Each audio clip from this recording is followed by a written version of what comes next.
Welcome to our first Summit Council meeting of the month. It's nice to see a lot of people here. It means people care, which is awesome. So I'm looking forward to a great meeting. With that, let's get our meeting started. Madam Clerk, will you please read the adequate notice of compliance statement? Adequate notice of this meeting has been provided by the City Clerk's Office in preparation of the Council Annual Meeting Notice dated December 16, 2024, which was properly distributed and posted per statutory requirements. Please be advised that fire exits are to my right, your left, and at the back of the room. The City has a listening system to assist the hearing impaired. If anyone needs hearing assistance, please obtain the system at the dais and return it thereafter. Fantastic, thank you. Roll call, please. Mr. Boyer? Present. Ms. Hamlet? Here. Ms. Kalmanson? Here. Mr. Pulaski? Here. Mr. Smallwood? Here. Ms. Toth? Here. President McTiernan? Present. All right, at this time, I'd like to call on one of our residents, Joseph Brown, to lead us in the Pledge of Allegiance.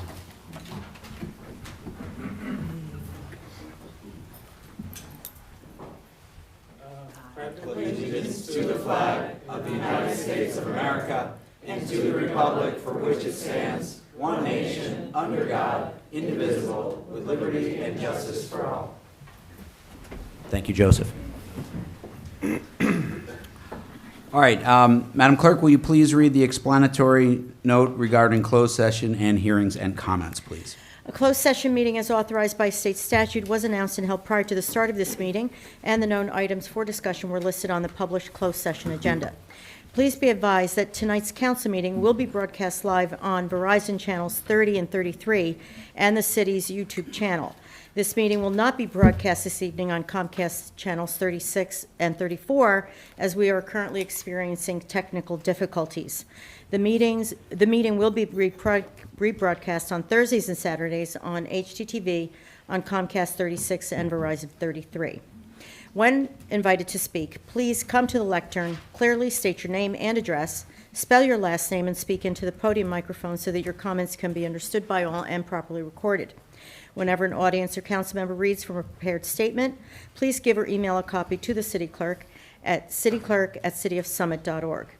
To help facilitate an orderly meeting and to permit all to be heard, speakers shall limit their comments to 3 minutes. Unless you are using an electronic device to follow the meeting agenda or need it for professional emergency contact purposes, please turn it off. Thank you. Thank you very much. At this time, do I have a motion to approve the minutes for regular and closed session of May 20th, 2025? So moved. Excuse me, Council, did we get the minutes for the regular session? For Yes, I Oh, sent them immediately after the closed session. okay. I missed those, sorry. Second. All in favor? Aye. Aye. Opposed? All right. At this time, we're into our report section of our meeting. As always, Madam Mayor, can you lead us out? Thank you. Good evening, everyone. Thank you to everyone who came out for the Memorial Day parade and ceremony. It was a meaningful opportunity to honor and remember those who gave everything to protect our country. We had a great turnout, beautiful music from the Summit High School Marching Band, and an incredible effort by the Department of Community Programs and student volunteers, including Delia Hamlet's daughter, who gave a moving reading of the Gettysburg Address. Congratulations to Delia for her award as well. Looking ahead, this weekend brings the Summit Has Pride event on the Village Green, taking place on June 7th. The event will feature live music, activities, and more. On June 20th, we will have our Juneteenth celebration also on the Village Green. There will be great performances and speakers for all to enjoy.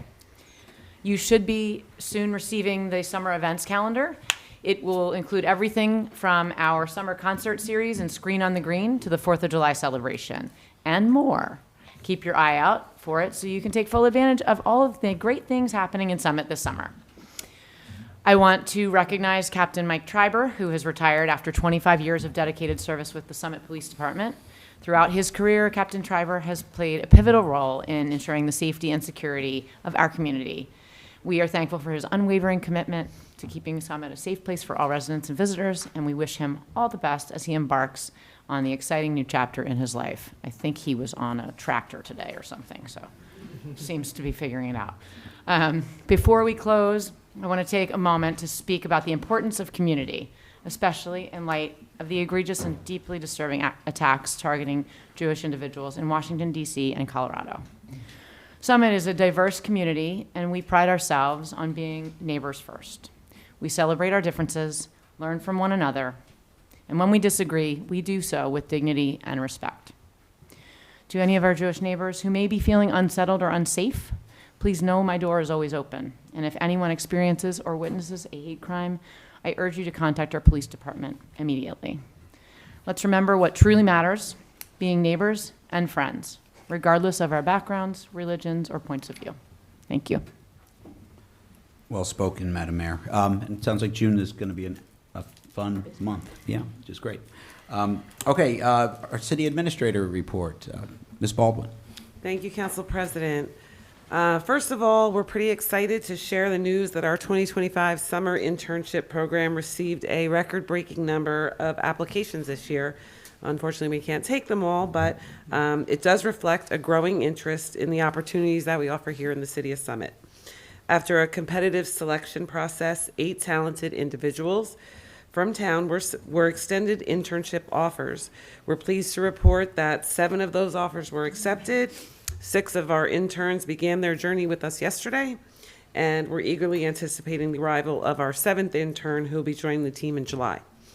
Over the next several weeks, each intern will contribute to a dedicated project aligned with their interests and our organizational goals. And these projects are designed to provide hands-on experience while adding meaningful contributions and value to the work that we do here in the city of Summit. We're looking forward to a productive and inspiring month ahead, and we plan to invite the interns to our next council meeting, where they'll have the opportunity to come up to the podium and present updates on their projects and share insights from their time with us thus far. Also, Summit Free Market. The June Summit Free Market events will be held on Saturday, June 14th from 8 a.m. to 3 p.m. and on Friday, June 27th from 12 p.m. to 2 p.m. at the transfer station. Summit residents with a parking disposal permit can attend and browse donated items and take what they want for free. Donation guidelines are available at cityofsummit.org/free market. Early voting for the June 10th primary election began today at specified locations throughout Union County. Now through Sunday, June 8th, registered voters can vote early at any of the included locations. You can go to our website or the County Board of Elections website to view the early voting sites and get more election information. And lastly, Wednesday, we have Wednesday's Fitness on the Green. So our Fitness on the Village Green series continues this month on Wednesdays from 6 to 7 p.m. Each week features a different type of fitness class. It's a great way to spend time outside, meet neighbors, and get in a great workout. So the schedule is available on the city website if anyone would like to join. And that concludes my report. Thank you so much. Wow, that's like almost a challenge to go to that workout. All right. For my council president report, I thought I would just update the public on where we are on our affordable housing process. There was a planning board meeting was it last week? Last week, where there were two potential developments that were presented, one by our city planner, and then another by Representative of Onyx, who presented a proposal that they were looking to have included into our plan. So I just want to give a little, for people who are new to this or just watching from home, affordable housing is nothing new in Summit. Summit's been engaged in creating affordable housing for over 60 years.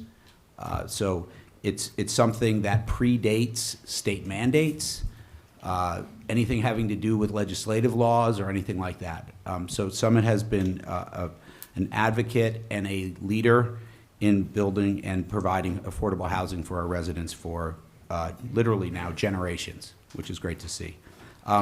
We are now, though, in the Mount Laurel era. So Mount Laurel, for people who don't know, it's a town in New Jersey that was sued by a developer in order to build a large development to provide affordable housing. Their zoning didn't allow it. They went to court, and because the state constitution has this requirement to provide affordable housing, the builder won. And this created a whole series of laws in order to allow communities to manage their affordable housing obligations without having to result in lawsuits constantly from builders. And that became what is called the Mount Laurel Doctrine. We are finishing round 3 of Mount Laurel. These things have lasted for 10 years. So the first one supposedly began in 2015, but it wasn't really finished and negotiated until 2016 or 17, I can't remember. That ends on June 30th. We had our agreement was that we would provide best effort opportunities to construct 50 affordable units. I'm happy to say in the last 10 years, I think our number is 62. So we're very proud of that effort, and we're looking to have that ratified sometime this week, just to sign off that round 3 is, the books are closed on that. Round 4 is beginning, and there was a law that was passed last year, about almost a full year ago, that was dictating how round 4 would work. There's a lot of calculations and numbers. It's new. Round 3 process was all an adversarial process that went through the courts. Every town had to get sued, have a court hearing, and make a court settlement. This is supposed to be a little less court-centric. We'll see how that all plans out, but our obligation, we were told what our obligation was around affordable units in February. This was a math exercise that's created in the legislation, and it ended up that Summit was told we had a need of 345 units, affordable units in town. The traditional way a lot of these units have been created is through builders building these things. They usually do a set aside, so it's usually 15% for rentals, 20% for sale units. So if it was 15 units, that would mean that we'd have to create over 2,000 new units if it was all done through developers. Now you could do some 100% inclusive, affordable that would lessen that need, but it's a big number. The reality is for Summit, round 3, we argued that we're a built-out community. Anyone who's driven around Summit, it's pretty obvious. There's not a lot of spare land floating around. We don't have a lot of farms and orchards and things like that the city can control. So we will look to amend that number going into the end of this month. We have an obligation to present a plan by June 30th. Right now, we have been engaging with developers over the last couple of months who have proposed some different developments.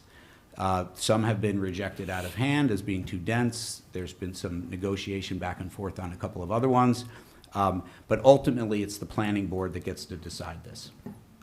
There is a very small window, unfortunately, for public input. The public, sadly, because these negotiations are pre-discovery, they are legally, you're not allowed to talk about them. That ended at the planning board, and so I would encourage everyone who has interest in this to go look at the documents that are on the planning board's website. Get involved, please. Reach out to me, other members of council, with your thoughts, planning board members. They are going to have a hearing on this on June 23rd, which will be open to the public. That's when they will adopt a plan. That plan will then go to us, Common Council, for approval on the 24th. By that time, though, we don't really have much choice. We have to put a plan in by June 30th, or we will be open to these builder lawsuits, just like what happened in Mount Laurel. And then we can't control what goes in our town. So that's the process. And as I said, We've been following the legislation. It is frustrating to not have the ability to kind of engage with the community on different options and things like that. I am very, very happy that that time has finally arrived, and I know it's frustratingly narrow, but I encourage, and please, if you care about our community, as I know we all do, take a moment to look and have an opinion, talk to elected officials about it, so that we can get as much public input into this very narrow window as we can. And that is my public comment. Or not my public comment, that's my council president report. Okay. So, we have an ordinance for Is there a historic minute? Oh, yeah, we tonight? have an historic minute. I almost forgot about that. I apologize, Councilman Pulaski. That's quite all right. Yeah, so a historical minute. Councilman Pulaski. So I have a historical minute on the Mount Laurel Doctrine, low-income housing, and Summit. Some of this may be a little bit duplicative of what Council President just said, but it's still pretty short, so I think if you guys bear with me, we'll get through it just fine. The Supreme Court of New Jersey says Summit, like all municipalities, has a constitutional duty not to exclude viable opportunities to construct affordable housing. The legislature took this Mount Laurel Doctrine, or Mount Laurel, as it's often called, a step further in the Fair Housing Act. The act essentially requires each municipality to facilitate its fair share of affordable housing decade after decade, each decade referred to as a round. The spirit of Mount Laurel is to promote economic diversity throughout New Jersey, while still allowing municipalities like Summit to choose realistic options to create and or maintain affordable housing that work optimally for that municipality, the latter being the concept of home rule. Of course, this is nothing new for Summit. Economic diversity has always been a hallmark of the Hill City, which was once known as Poverty Hill. So when housing on Glenwood Place, home to lower income families in Summit, became woefully substandard in the 1960s, Common Council and Hill citizens jumped into action. The council pledged to match private donations to fund the Glenwood Place Rehabilitation Program, which is the 40-unit housing development we see there today. Our residents raised over $632,000 through private donations and not through taxes in the late 1960s. Let's put that in perspective for a minute. According to the Bureau of Labor Statistics, that $632,000 is equivalent to $6.1 million today. The city never did need to match the number since federal funding ultimately covered the balance, according to a May 20th, 1971 Summit Herald article. The same article notes, Summit opted to build the development right on Glenwood Place, quote, to keep dislocations to an absolute minimum and because of a marked scarcity of vacant land elsewhere. I note that over half a century later, Summit still has a marked scarcity of vacant land. Two more developments followed at Weaver Street and the Vito Gallo building for a total of 195 low-income housing units. Now, most people equate low-income housing, which is for households with earnings at or below 50% of regional median family income, with affordable housing, which is for households with earnings up to 80% of regional median family income, but they are different.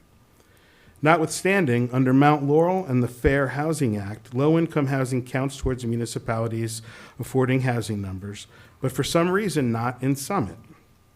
Apparently, Summit's historical preference to its own residents for low-income housing is a big no-no with Trenton, and units for preferences count a whopping 0 towards our numbers. Still, I know of no other similarly situated municipality with the economic diversity we have in Summit.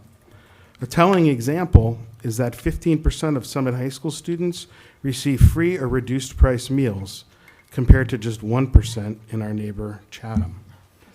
Don't get me wrong, the Mount Laurel Doctrine proclaims a noble aspiration for which every municipality should strive, that of inclusionary affordable housing. But in practice, fair share enforcement has become a home rule eviscerating nightmare, controlled not by each municipality, but by the affordable housing industrial complex. Builders, planners, lawyers, consultants, and other professionals, and some say the politicians they support. What do I mean by this? Well, even though the law requires a town like Summit not to be exclusionary, and maybe even to take affirmative steps to create opportunities for affordable housing, we need builders to fund it. And builders will fund it, but they exact a heavy price in the form of density. They'll provide affordable housing, but only if we let them overdevelop our city by providing just one affordable for every 5 units built. Summit likewise is compelled to spend countless dollars on other professionals, all to achieve something it already has. Indeed, if economic diversity were truly the goal of Mount Laurel, Summit would be roundly commended for its demographics as they now stand, and which existed long before a bunch of politicians and bureaucrats took it upon themselves to dictate our fate. Instead, Summit is vilified by our own residents in many instances, and cowed into more and more developed and more density. Wouldn't all that money be better spent upgrading Glenwood, Weaver, and Vito Gallo? Anyway, the law still allows Summit to decide for itself how to best meet its affordable housing obligations over the next 10 years in round 4. But if we sit on our rights, if we succumb to threats of builder's remedy, along with governmental and quasi-governmental overreach from fair share housing, we will lose those rights. If we accede to the scourge of new urbanism, we will cease to be the charming suburb we all know and love. We will no longer be Summit. So I ask everyone to keep this history in mind as public input continues regarding our round 4 affordable housing planning, and know that Summit will provide a plan consistent with the law, with our master plan, and with our values. Thank you, Councilman Pulaski. Okay, now we're getting to the meat of our meeting this evening. We have a couple of ordinances for hearing. Madam Clerk, will you please read the first ordinance from Community Programs and Parking Services? Ordinance number 25-3341, an ordinance to amend the code, Appendix A, Schedule of Fees contained in the revised general ordinances of the City of Summit, A, fees to be collected by the Parking Services Agency. Thank you very much. Councilman Smallwood. Thank you, Council President. This is ordinance number 25-3341 to increase daily visitor pass fee and remove bulk discount on parking passes for visitors. This is typically for downtown businesses that purchase these passes for visitors, such as auditors or temporary employees. Contractors who do not require access to their vehicles also tend to use these passes instead of buying on the street space for the day. The last time this price adjustment was in 2006. It went from $4 to $6. And the proposed is going from $6 to $7. The current cost of each visitor pass is approximately $2.20. Given that daily parking is $4, a proposed price increase to $7 would offset the cost of both the pass as well as the daily parking fee. I move this ordinance for hearing. I second. Thank you. All right, I'm going to declare the hearing open for public comments at this time. Just to reiterate or to reminder, if you do wish to make a comment, please approach the podium, state your name and your address, and please try and limit your comments to 3 minutes so everyone gets a chance to speak and we can get out of here at a reasonable time. So, anyone like to speak on this ordinance?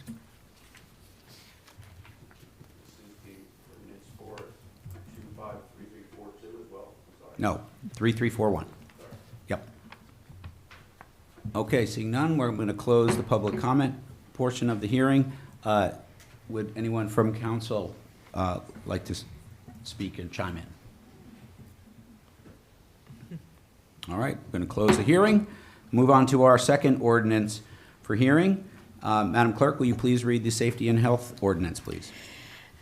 Ordinance number 25-3342, an ordinance amending Chapter 3 Police Regulations of the Code of the City of Summit to add a new Section 3-19 entitled Camping on Public Property.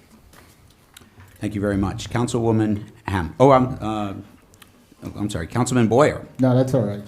Sorry about that. My notes are Councilmember can wrong. read it. No, yeah, this is ordinance 25-3342. So, just a little backstory. It won't be long because I feel like this is my third time reading this. I think it is. So we began this process by listening to residents, business owners, and our unhoused neighbors. Their concerns shape the foundation of this process. So those concerns came into committee. We then brought it to our Law and Labor Committee, which includes our city solicitor. We reviewed the ordinance with our municipal prosecutor, who joined the process. We introduced the draft to the public, welcoming feedback and criticism, not as obstacles, but as essential input. We revised, clarified, and then codified. So this ordinance now reflects our commitment to compassion, coordinated responses by clearly laying out expectations in law. Specifically, it reinforces service-first responses by codifying the practice of prioritizing connections to housing and support services before enforcement actions. It codifies protections for individuals without access to shelter, ensuring no one faces penalties.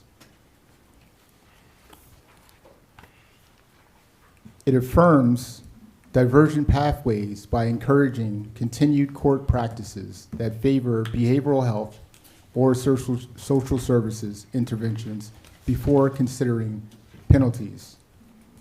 It codifies our existing mental health response by authorizing, where necessary, involuntary commitment for individuals posing a danger due to mental illness, ensuring that treatment, not punishment, remains the guiding principle. Council President, I move this ordinance for a final hearing. Second. Thank you. All right, at this time, I'm going to declare the public comment portion of this hearing open. Anyone would like to speak on this ordinance?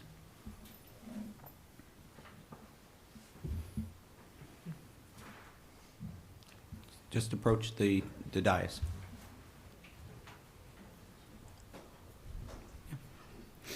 Come on up. Tom, you can come. Yeah. Everyone will get a chance to speak. Good evening. My name's Tom Zieber, 768 Springfield Ave. In general, every governmental body is responsible for balancing competing interests. It's simply impossible that a city council or a legislature or an executive or the office holder of any public office can exist without having to balance the needs of different members of its constituency. So with that in mind, I'm extremely proud to say that our council has done exactly that with the Camping on Public Property ordinance being voted on at this meeting. After careful deliberation, consultation with experts, and consideration of feedback from the public, council has arrived at a final ordinance that balances the interests of vulnerable individuals in need of housing with the public's interest in having access to safe and welcoming public space in Summit. Those concerned about this ordinance should consider the following. This council has clearly made a sincere and significant attempt to help the city's homeless from being fined or arrested. This ordinance clearly demonstrates compassion for the unhoused and is in no way draconian. It shows a commitment to due process by requiring notice to a prospective violator that they must remove non-dangerous public property from a particular space. It provides for storage of removed property for a period of time, thereby preventing unnecessary loss of belongings. It gives the court of jurisdiction discretion to consider aggravating or mitigating circumstances, and it provides alternatives to penalties such as court-ordered participation with social workers or behavioral health professionals. In passing this ordinance, council will have succeeded in giving individuals every chance to accept assistance in bettering his or her own situation while fulfilling its commitment to preserve public safety and residents' ability to use public spaces. So I commend and congratulate the council on both the result and the process in crafting this ordinance. Thank you. Thank you very much. I'm going to email. Perfect. I'm going to email it. Okay. Yeah, I forgot to mention that. If you have, like, if you're reading from a statement, please drop it off with the clerk so she can put it into the public record, or you can email it to her at a later time. All right, other comments? Please approach. Good evening, Mayor. Good evening, Council. We'll be remaining anonymous tonight. Just want to mention a couple things. Originally, when this ordinance was introduced and had its first hearing, that's what compelled me to come out and share my opinions on it. That was when, before it was opened up for the for the hearing, we had done away with the sleeping aspect of it. If you guys remember, when I came up and spoke, that's why I said, oh, I was very happy to hear that. Had napping or sleeping, if it was never originally in the ordinance, I personally would have never been here. What I was in fear was the unintended consequences for arresting someone who needs arrest. I don't know the closed door conversations or the personal conversations that were had amongst all of you, but I would imagine Councilwoman Michelle maybe shared some of the unintended consequences to an ordinance with such improper language. I'm glad you guys have taken the necessary steps to fine tune it and get it a little bit more in compliance with the law. Because the unintended consequences for jailing someone or fining them for napping, I mean, it goes on and on. You could imagine the scenarios. And we don't want to put we don't want to put police in a situation where that's okay, you know? And then, if I remember correctly, it was originally voted on, like, Councilman Boyer, and I believe Councilman Pulowski voted originally for when it was amended, when you guys tabled it, correct? 2 council people voted that it shouldn't be tabled at that stage of the game, am I correct? This is not a question and answer session. Understood. Yeah. Well, if my memory serves me correctly, that's what happened at that stage in the game, and that shows a willful ignorance to not get it right at that time in the timeline. Willfully ignorant, to not do the work. All the work that has been done in this town for homelessness, and I thank the mayor for the task force organization that she came up with and was applying, and everything was going good. And I just think that was an incorrect time to vote for it in that stage of the game. So, and I think, well, I'll come up with my public comment and I'll address some other stuff because I only have 15 seconds, but I do think we should have 5 minutes of respect for residents, people who come to speak. I think 5 minutes of respect is a little bit more appropriate than 3 minutes. Thank you for your comment. Other comments?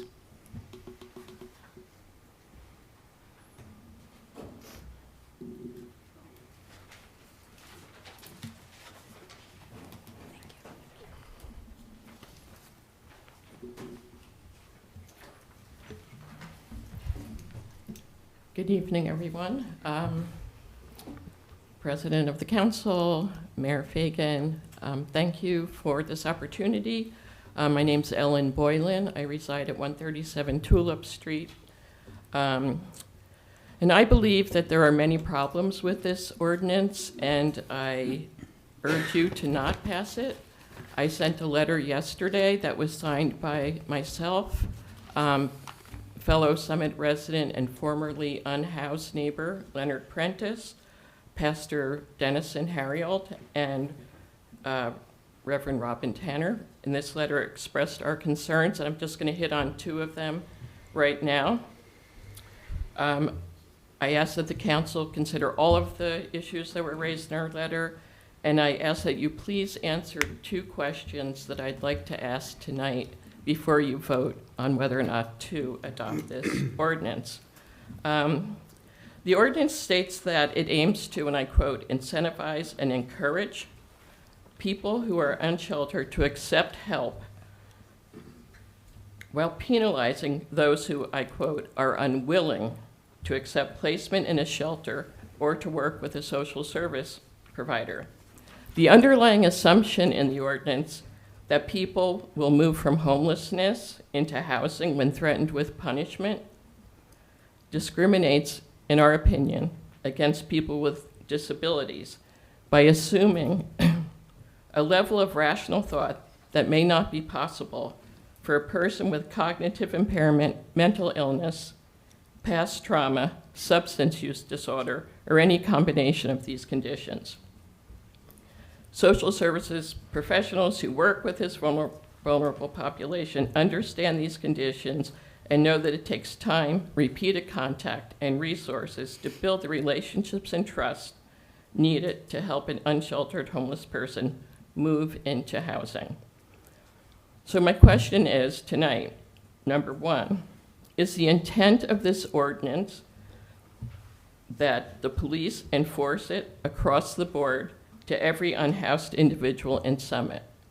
We all know people in the community, our neighbors who are unhoused, who have impairments, cognitive impairments, psychiatric impairments. Will these people be arrested if they refuse to go to a shelter in Plainfield or Elizabeth or out of county?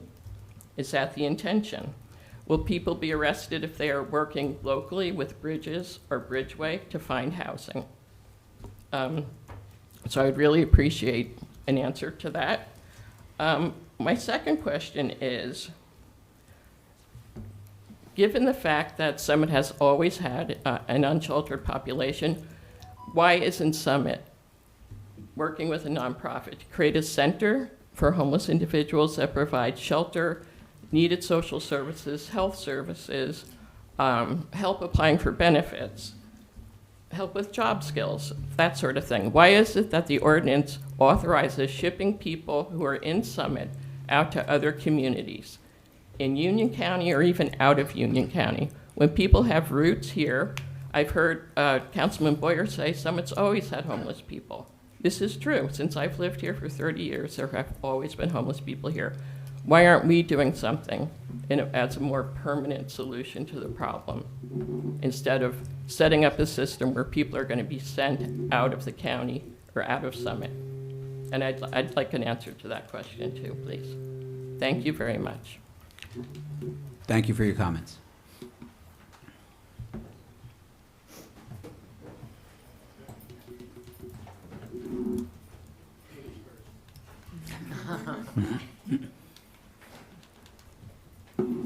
Good evening.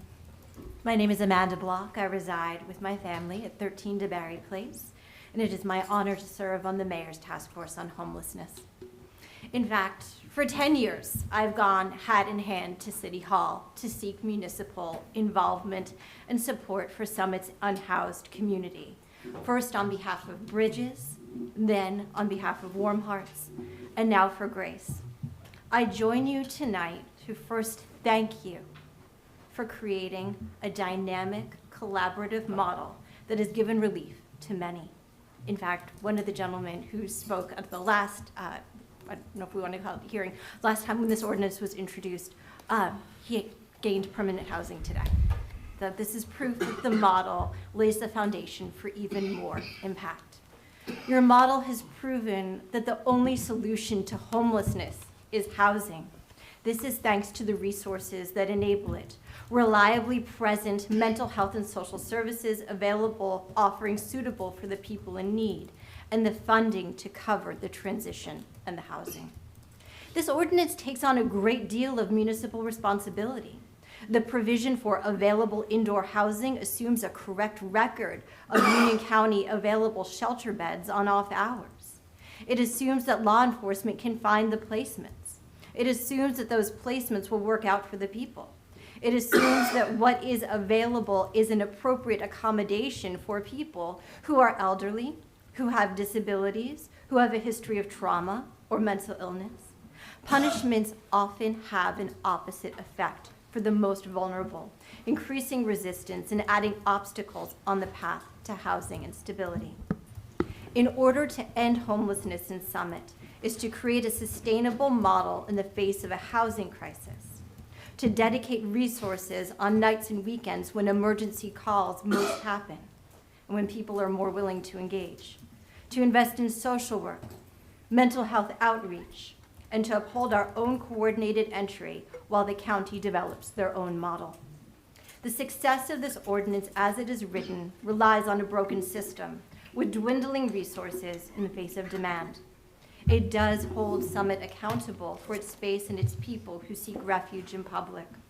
An ordinance can prevent belongings from being abandoned in public space, but it cannot stop at-risk individuals from languishing. Coordinated, dynamic care can. Thank you. Thank you very much. Thank you.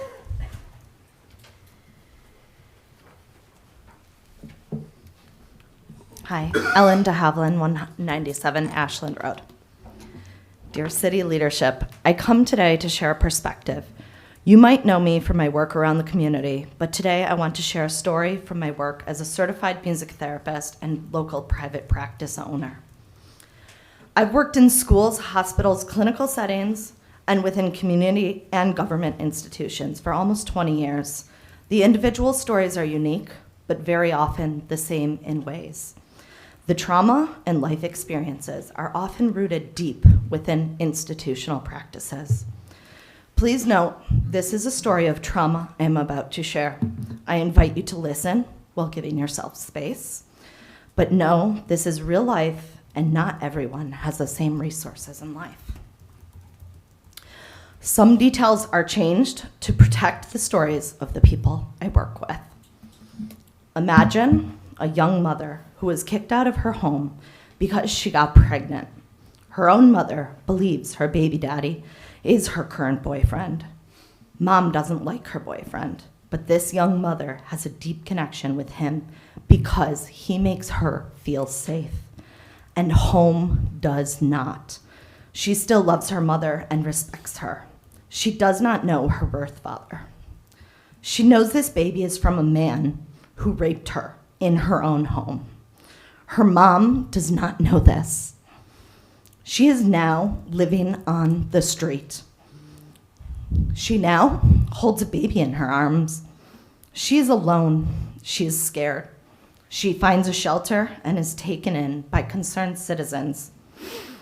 The shelter becomes a place she feels unsafe. She leaves. She is cold. She is now dependent on drugs. They numb the pain. She tries to end her life again. She is in and out of institutions. Her baby is now 5, and she is stabilized and has a home. But she has a record and fines and struggles to secure a job. She can't clear the background checks, and she is dependent on the broken system. Please consider she is a human. We need to be kind. We need to give our neighbors a chance. Relapse is a real possibility. But imagine if she had everything she needs, and imagine if the system was there to help her when she dips down. Imagine the next generation that looks up to her. I've worked with women who each share their story in pieces because it's not easy and they just want out. And they want a future for their children. Every mother I've worked with, every mother, pushes through for their children. Can we be there for them? Or will we continue to be part of a broken system? I want to thank the women who have allowed me into this space, especially those who are no longer here to share their stories. This ordinance does not take a humanistic approach. Trauma-informed intervention is the key to ending homelessness. We need a connected system that works together to make systemic change. Thank you for your comments.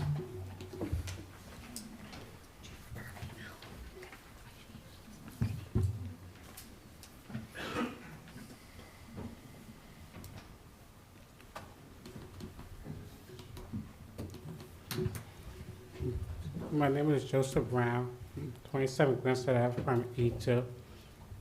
Madam Mayor, City Council President, I see you guys again. And all the council.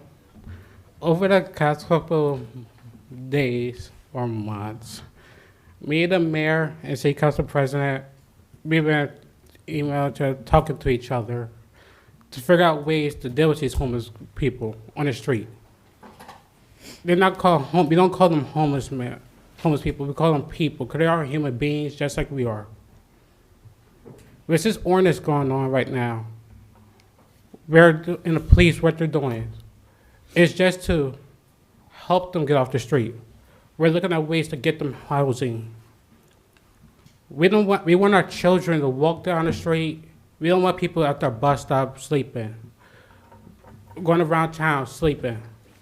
We don't want our children to see our sleeping bags. That's what this ordinance is about. We're working with the police departments, day in, day out, email each other. The months are going. After you guys pass this ordinance, we're gonna keep working with each other to figure out ways to help these people. We only have three homeless people on the street right now. From last year to now, we only 3. With the community's help, we could get this done. This ordinance has to go through so we could work together to get things done. We don't want people to sleep on the street no more. So I hope you guys pass this ordinance so we can move forward with our lives and work together as a community, as one, instead of being divided. It's not be divided anymore. Let's be one again. We live in the same town. Let's come together and help these people. Mental health is a big issue in the world. They're dealing with one thing. They're afraid to live on the street. There's one person, individual, that's dealing with the biggest issue right now. His name is Roy. But let's work together, talk to these people, see what they're going through. Maybe one day we can help them out. Maybe one day we could all sit together with the community, could find me, we could talk to ways, come together, talk to me, if we see what we could do to help these people. I'm always here to talk to you guys. Always here to talk to the council, and I'm always here to talk to the public. Thank you. Thank you for your I'm comments. sorry, what's your name again, sir? Joseph. Yes. Thank you, Joseph.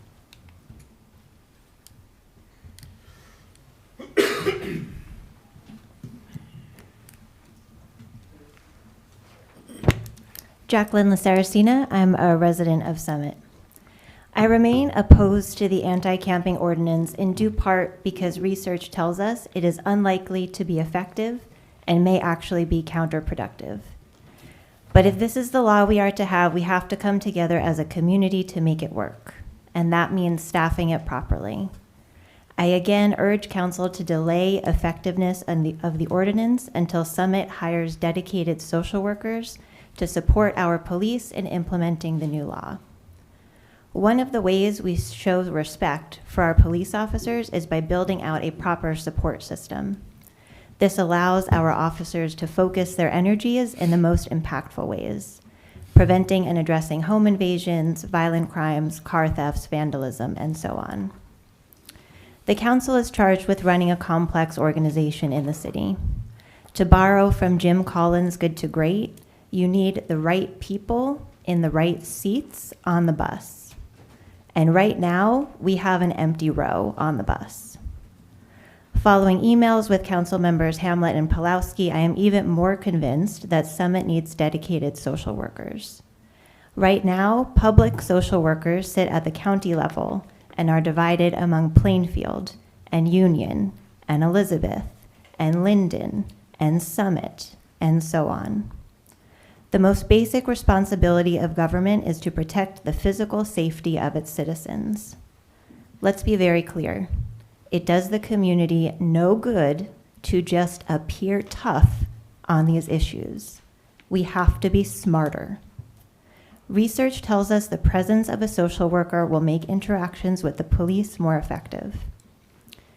In the most recent budget, you have chosen to hire a dedicated facilities manager. but we're not getting a dedicated social worker. As one of you said at a recent meeting, budgets reflect values. I believe this. The choice of a facilities manager over a social worker may reflect the values of some at the dais, but I do not believe this choice reflects the values of Summit. And I urge you to please include express protections for women and victims of domestic violence and human trafficking. It is a glaring omission that should be addressed. Thank you. Thank you for your comments.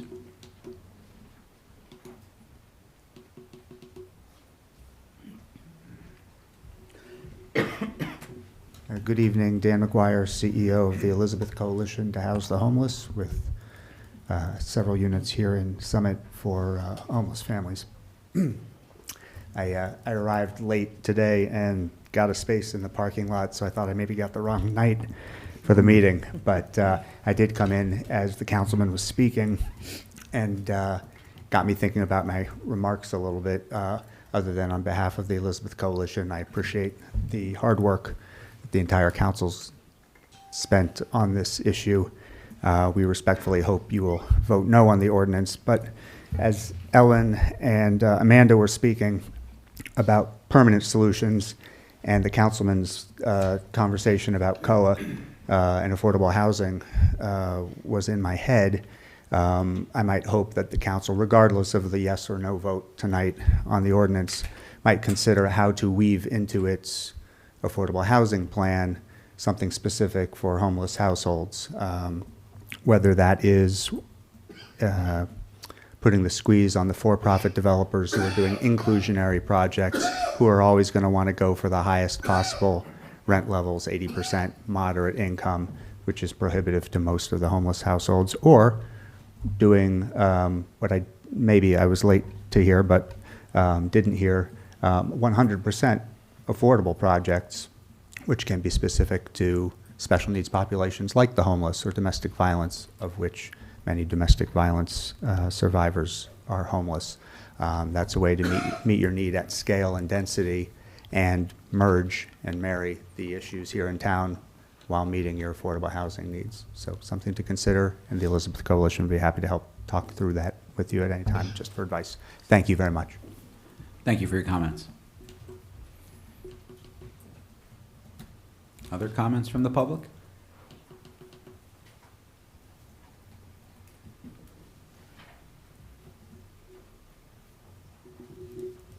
Sorry, I feel like I'm keeping everyone waiting here. Good evening, everyone. My name is Raisa Rubin-Stankwitz, and I'm going to present at least part of this letter on behalf of the New Jersey Coalition to End Homelessness. You just give your address, please. Oh, sure. 360 Jefferson Road, Princeton, New Jersey. So I will skip over a little bit of it. New Jersey Coalition to End Homelessness has consistently and successfully opposed, both in and out of court, any efforts to criminalize homelessness anywhere in New Jersey, and we will continue to do so. Indeed, the council cited testimony by the coalition and fellow advocates when the council decided at the last council, actually I don't even know if it's the last at this point, but at a previous council meeting, to withdraw the initial versions of a proposed anti-camping ordinance entitled such. As the coalition's legal counsel has pointed out, the original versions of the proposed camping ordinance were illegal, since they could have been used to criminalize homelessness in violation of New Jersey law, that including but not limited to the rights to safety and survival guaranteed in Article 1, Section 1 of New Jersey's Constitution. We have also consistently said that there is no need for any municipal ordinance to stop camping on public land. The answer to homelessness is housing, not anything else. We applied Summit and the Mayor's Task Force on Homelessness for successfully securing emergency shelter or other indoor housing for the previously unsheltered people in Summit. Incredible. You've done incredible work. And indeed, as of this writing, we are pleased to report that that almost every previously unsheltered person in Summit has secured indoor housing. We are unaware of unsheltered people who do not want housing. There is also no problem to our knowledge of people camping on Summit's public property for fun as opposed to necessity. Thus, we hope that Summit, like other municipalities, will make the right choice and choose not to pass any anti-camping ordinance at all. And we have signed on to efforts to enact a statewide law that will prohibit criminalization of homelessness by any New Jersey municipality. That being said, from a legal perspective, we recognize that Summit is entitled to enact a reasonable ordinance to prevent recreational camping and provide for public use of public land. And we are fighting not for tents on public properties, but for housing, as well as the right of every person to survive until safe and adequate indoor housing becomes available. So we therefore thank the council for working with the coalition to revise the proposed ordinance to avoid and indeed to expressly prohibit any use of the proposed ordinance against any people who need or want indoor housing. I'm going to wrap up my comments here. I know Jeff Wild will probably be speaking after me and can speak to more, but I just wanted to start that off, and thank you for listening. Thank you for your comments. Good evening, all. Jeffrey Wild, 1 Lowenstein Drive, Roseland, New Jersey. What Raisa said and what I'm going to say was also the subject of written remarks, which we have emailed, but if Ms. Baldwin doesn't have them, I'll make sure to email them. Let me just highlight some of the critical changes that have been made in the ordinance as a result of this council hearing the public. The ordinance now recognizes the legal rights of unhoused people. It states that one of its purposes is to protect any rights of individuals under applicable law, including but not limited to Article 1, Sections 1 and 12 of the New Jersey Constitution. That's the law, which in essence says you can't criminalize homelessness. People who have nowhere else to go have a right to survive, a right to safety, and sadly, until we have adequate emergency shelter and housing, some people are going to need to do that. There is now a definition of needed available indoor housing, which prohibits any use of the ordinance against any person who is seeking housing but does not yet have it, and that housing must, in virtually all situations, be an emergency shelter bed or other habitable indoor housing that is actually available at the time with any needed transportation provided in Summit or Union County. A person cannot just be sent to another county unless they've chosen that county, applied for emergency assistance, and have a place waiting for them. The ordinance expressly now criminalizes or prohibits the criminalization of homelessness. It couldn't be clearer. No person shall be arrested, prosecuted, or convicted under the ordinance if that person has no available housing at the time. Moreover, it states that a person shall not be deemed to be violating the ordinance if they're actively working with the city or any nonprofit organization to seek available indoor housing. There's also a provision on notice to the advocate. So if Summit ever feels it needs to enforce an ordinance like this, and we at the coalition agree with our fellow advocates, there's no problem of house people who want to camp on public land. So our preference likewise would be not to have any ordinance. However, the revised ordinance requires that notice be given to the mayor's task force on homelessness and also to the coalition so that anyone who hypothetically is violating this ordinance can have legal representation in addition to the public defender and the protections of the court. Given I only have a few seconds, I'd be happy to answer some of the questions that were posed. I understand it's not question and answer, but if the council will indulge me, will unhoused people be arrested if they're working with a local nonprofit was one question. Since I'm an attorney, may I continue for another minute or two, or am I done? Yeah, I'm going to have to cut you off because I'd have to do it Fair for enough. everybody. Thank you.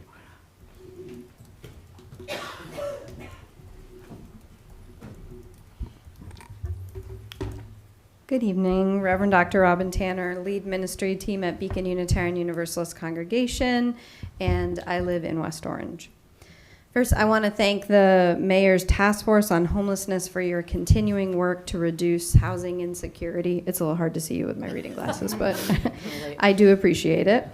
I know that helping to get people housing and stabilization is a difficult task requiring a lot of will, a whole lot of time, and multiple strategies often coming from various agencies.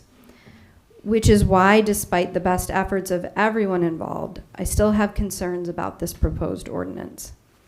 Because we do not have coordinated entry in Union County yet, and I am saying yet because I remain very hopeful and committed to seeing that happen, I want to ask you why you have kept the exception as it is written.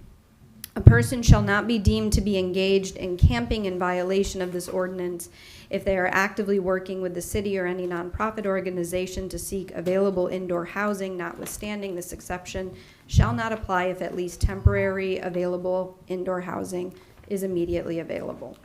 Having personally called 211 with individuals seeking housing, I know that determining housing, if housing is immediately available, is not an easy task, and it often requires access to databases typically available only to licensed social workers.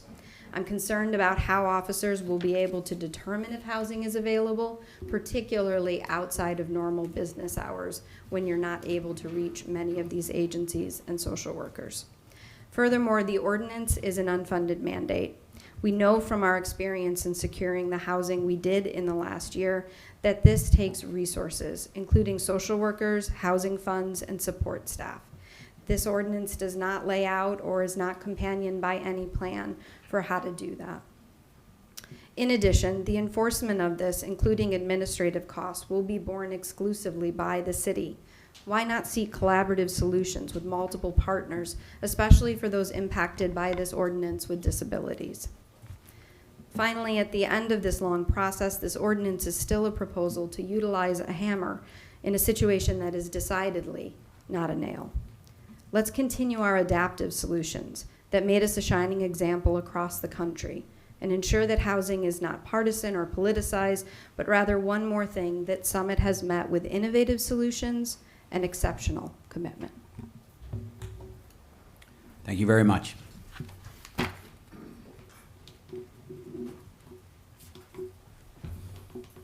Good evening. My name is Thaisa Kelly, CEO of Monarch Housing Associates. We're a nonprofit organization based in Cranford, New Jersey that works to end homelessness across the state of New Jersey. I'm here tonight to once again urge you to vote no on this ordinance or to table it. Since this ordinance was first introduced, a tremendous amount of work has gone into updating it, to revising the ordinance, and I applaud you guys for all of the work and I'm sure there's lots of comments that you sifted through, lots of conversations that you had to try to figure out how to make the ordinance better, how to lessen the impact and lessen the negative impacts that this ordinance might have. But at the end of the day, at its core, this ordinance says that individuals are not allowed to camp or store belongings or sleep in public places unless they have a quote-unquote hall pass, unless there is no bed available or there's an agency that can vouch for them that says they're in process. That makes it a really difficult thing it raises a lot of questions and makes it really difficult to see how this is not going to potentially penalize folks in the future, as there are so many different situations and instances where people are experiencing homelessness that may not fit into what has been laid out within this ordinance and leaves a lot of questions about how it will be implemented in the future. I know that your first responders, the police, the EMS, the community providers that are part of the Homeless Task Force, all of your agencies are working really, really hard to get people connected to services and get them connected to housing. It is hard work to do that, and it takes time. But the thing that those our partners need to actually do this work effectively is time. So if the goal of this ordinance is to really help people get engaged with housing and services, you've already created a process for doing that through the task force. You already have a mechanism to do that. Now, if the other part of this ordinance is about addressing some of the challenges that have come up with some of the handful of folks who have violated existing laws, there are other ways to address those issues as well. There's not a need for this ordinance because this ordinance is not going to really get to the root issue of actually getting people into housing or services. The way that you actually do that is through the work that you're doing with your task force, is through the partnerships with the community providers, is through partnerships with hospitals, is through partnerships with the county providers. And there's still more work that can be done to strengthen those partnerships that I think this ordinance is premature because not all of that work has happened and there are more opportunities, more avenues to explore in order to actually get to success for the last remaining folks who are experiencing unsheltered homelessness. I urge you to really kind of think about what impact this ordinance will have not only on people who are experiencing homelessness today, but those who will be experiencing homelessness in your community in 10 years, in 15 years, in 20 years. Their needs are going to look different, and the folks who are going to be charged with actually implementing and enforcing this ordinance will not have the benefit of this robust conversation that has happened in the community over the last years, and will not necessarily have the same context in terms of how to implement this ordinance in the ways that you guys are envisioning right now. So I urge you to vote no. Thank you for your comments.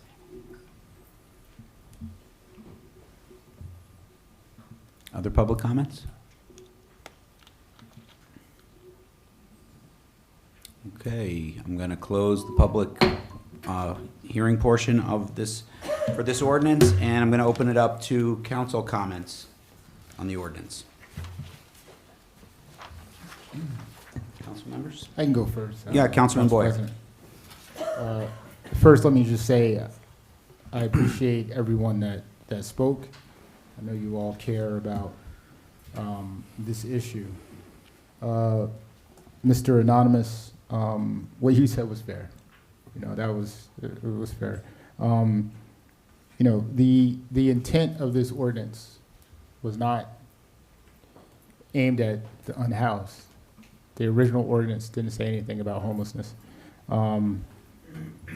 It was about not allowing people to take over public property, and some of those individuals had places to stay, right? So there's a balance here, right? I know we've been saying consistently over and over again, I've been hearing about the unhoused, but we also got to remember the public, right? There's people that live in this town that enjoy walking, you know, and waiting for the bus and doing things in this town. They like going to the Village Green, like this weekend.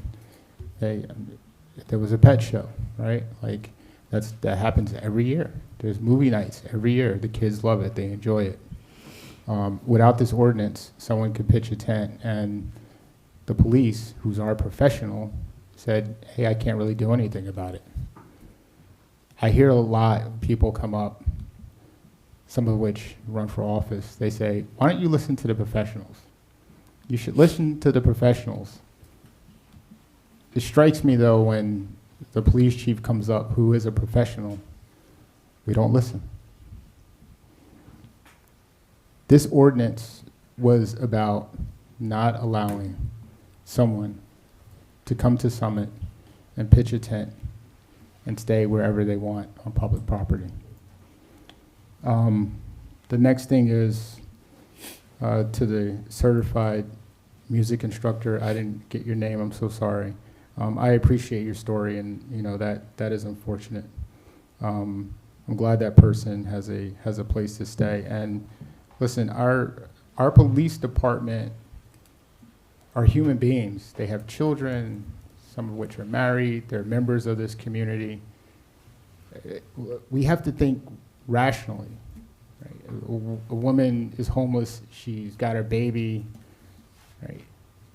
The police are not going to arrest her. I mean, we gotta be practical. We gotta think of things like, we gotta be practical with this, right?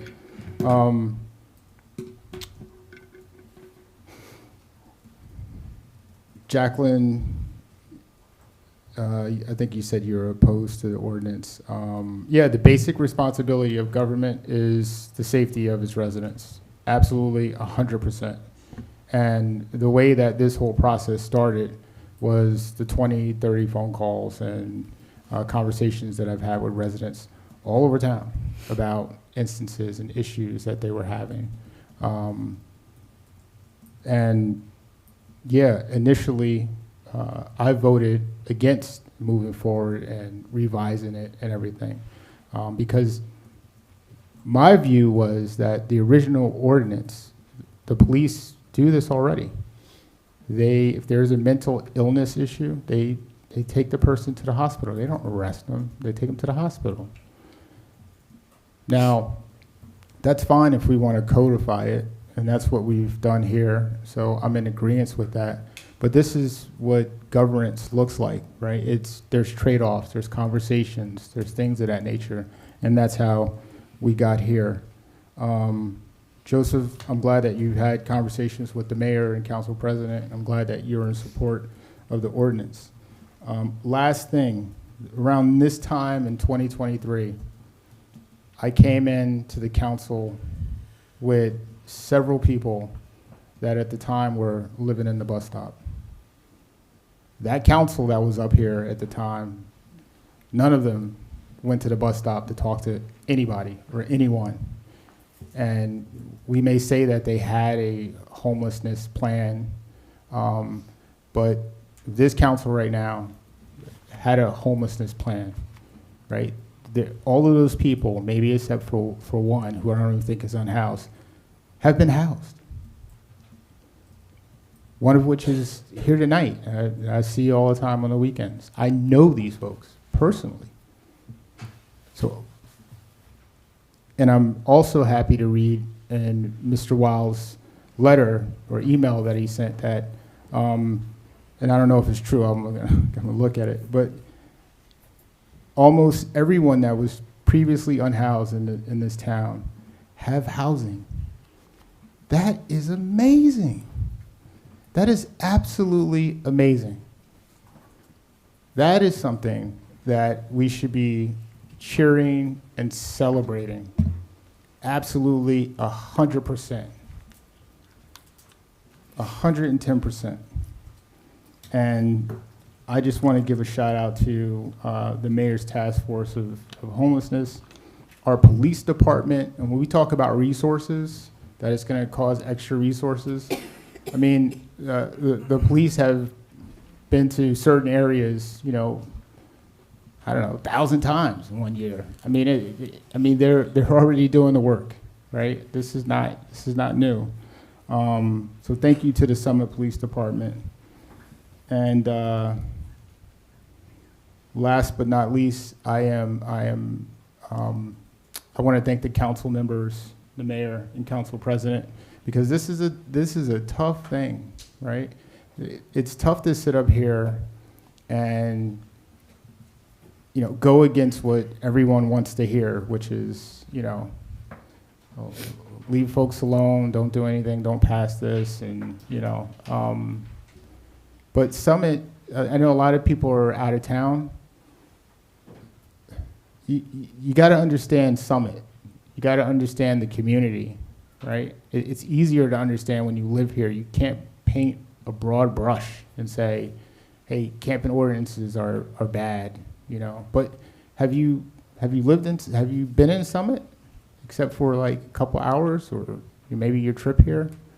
I mean, I have. I live here. I know the community. And I think there are things in this ordinance that I would have liked to change. You know, I think giving somebody 24 hours to remove their materials is way too long. I don't like the term homelessness in it. You know, but those are concessions that we make. So, but thank you, Council President. Thank you, Councilman Boyer. Other comments from council? Councilman Pulowski. Thank you. So it's no secret that I would have preferred a slimmer version of this. Jeff knows that, Mr. Wild, pretty well after our conversations. And I do believe that for all intents and purposes, this ordinance will function as the earlier ones would have. The police would have put in their procedures. That's their job. The judiciary has its own discretion and sentencing guidelines. But I am happy that we were able to get a much broader consensus for this version that we're going to vote on here tonight than we were for the others, and I'm happy to support it. Thanks. Thank you. Other comments from council? Councilwoman Toth? Yeah, thank you, Council President. And I want to thank everyone who's made a public comment, who has submitted a letter or an email, or provided witness by attending a council meeting on this ordinance. I wish there were no ordinance for hearing and vote this evening. However, this council is going to pass an anti-camping ordinance. So the question isn't whether there's going to be an ordinance, it's what ordinance is going to be passed. And following that council meeting on April 22nd and 23rd, Mr. Wild of the New Jersey Coalition to End Homelessness worked with Council President McTurnan, Councilmember Pulowski, and me to rewrite the originally proposed ordinance. And we particularly wrestled with the definition of available indoor housing that many of you have pointed to. It's really the linchpin of the ordinance. And it took some doing, but we produced something that both Councilmember Pulowski and I could live with, however reluctantly. And I think that alone is an achievement. This ordinance isn't perfect, far from it. There's still much work to do. The police department will write procedures so its officers can implement this with compassion and consistency.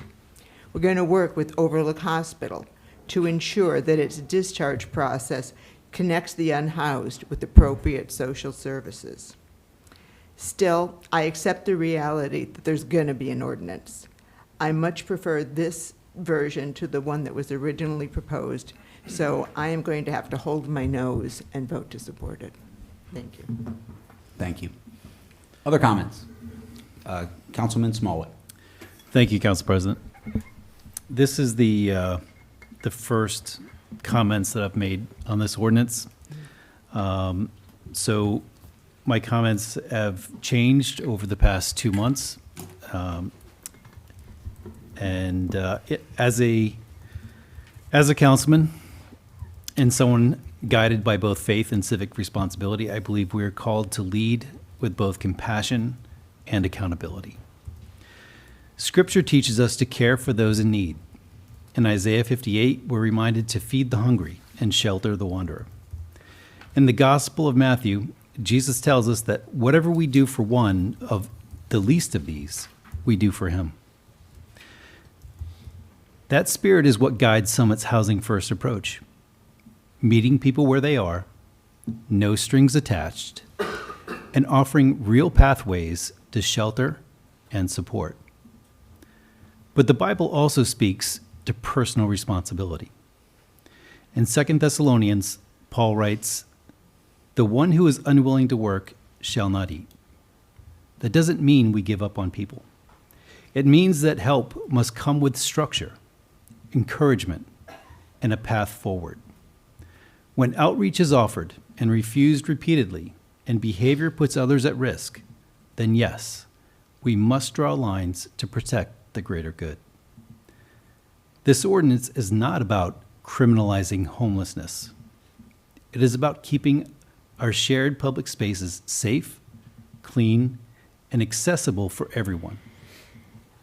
Residents, families, seniors, and our children. We can be a community that offers help without enabling them. That's real compassion. In the past year, the Mayor's Homeless Task Force helped more than 20 residents or individuals transition into housing. That's meaningful progress. And this ordinance builds on that momentum. Not only does it avoid punishing those who are involuntarily homeless, it actually codifies a housing first response. Under this ordinance, if someone appears to be unhoused, the police must first contact the Mayor's Task Force or the New Jersey Coalition to End Homelessness. This first option is not a citation or a court appearance. It's a referral to social workers, mental health professionals, and outreach services. This ordinance focuses on behavior, not identity.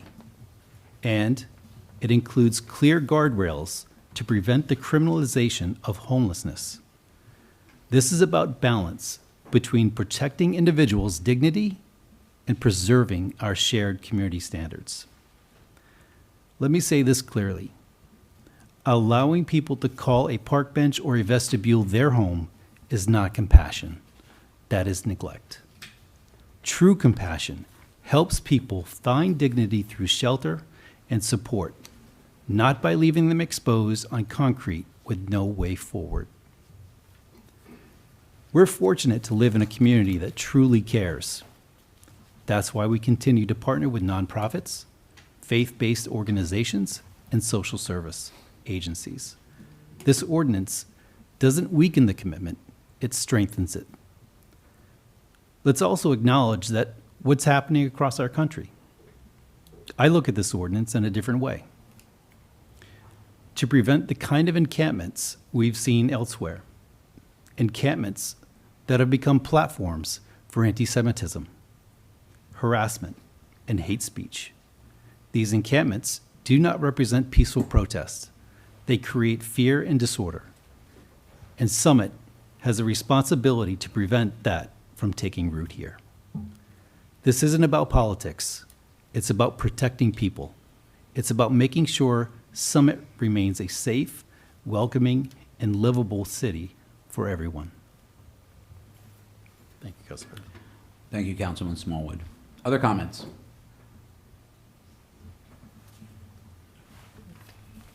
Councilwoman Hamlet. Thank you. Excuse me, thank you. I have absolutely nothing prepared tonight because I think it's important to hear what all of you have to say and sort of take that in, at least for me at this point, because I've spoken on it so much. I just want to thank everybody for your comments. I think this is, as much as everybody's probably equally as unhappy at this point, because it isn't exactly what everybody wants. I'm proud of everybody for working together. You know, I met with a resident today who's here, and she had some really good points. And to Mr. Boyer's point, there are some things that we could probably do to still make this better. But we don't have, you know, every minute of the day to make this better, so we're gonna try to pass this one, and I will take all of your conversations. I'll take them very seriously. But I would say for those of you who are really unhappy, know that we did a good thing here. Everybody here cares about ending homelessness. We are working day and night with the county, with Health and Human Services. We have a really important call on Friday about the gentleman who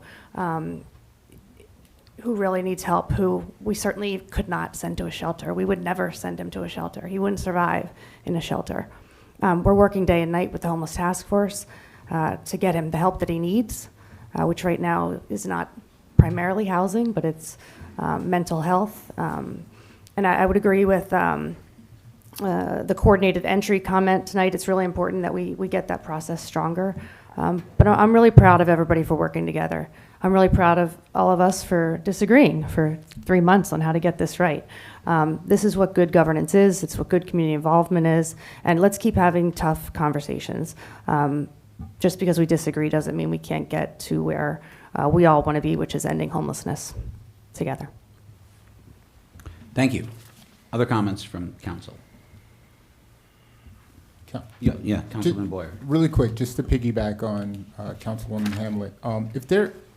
If we're not perfect, right? If in the practical world, right? If there's something that's not working out, right? We'll revise it. We've done these things before, right? We did it with the resident protection ordinance.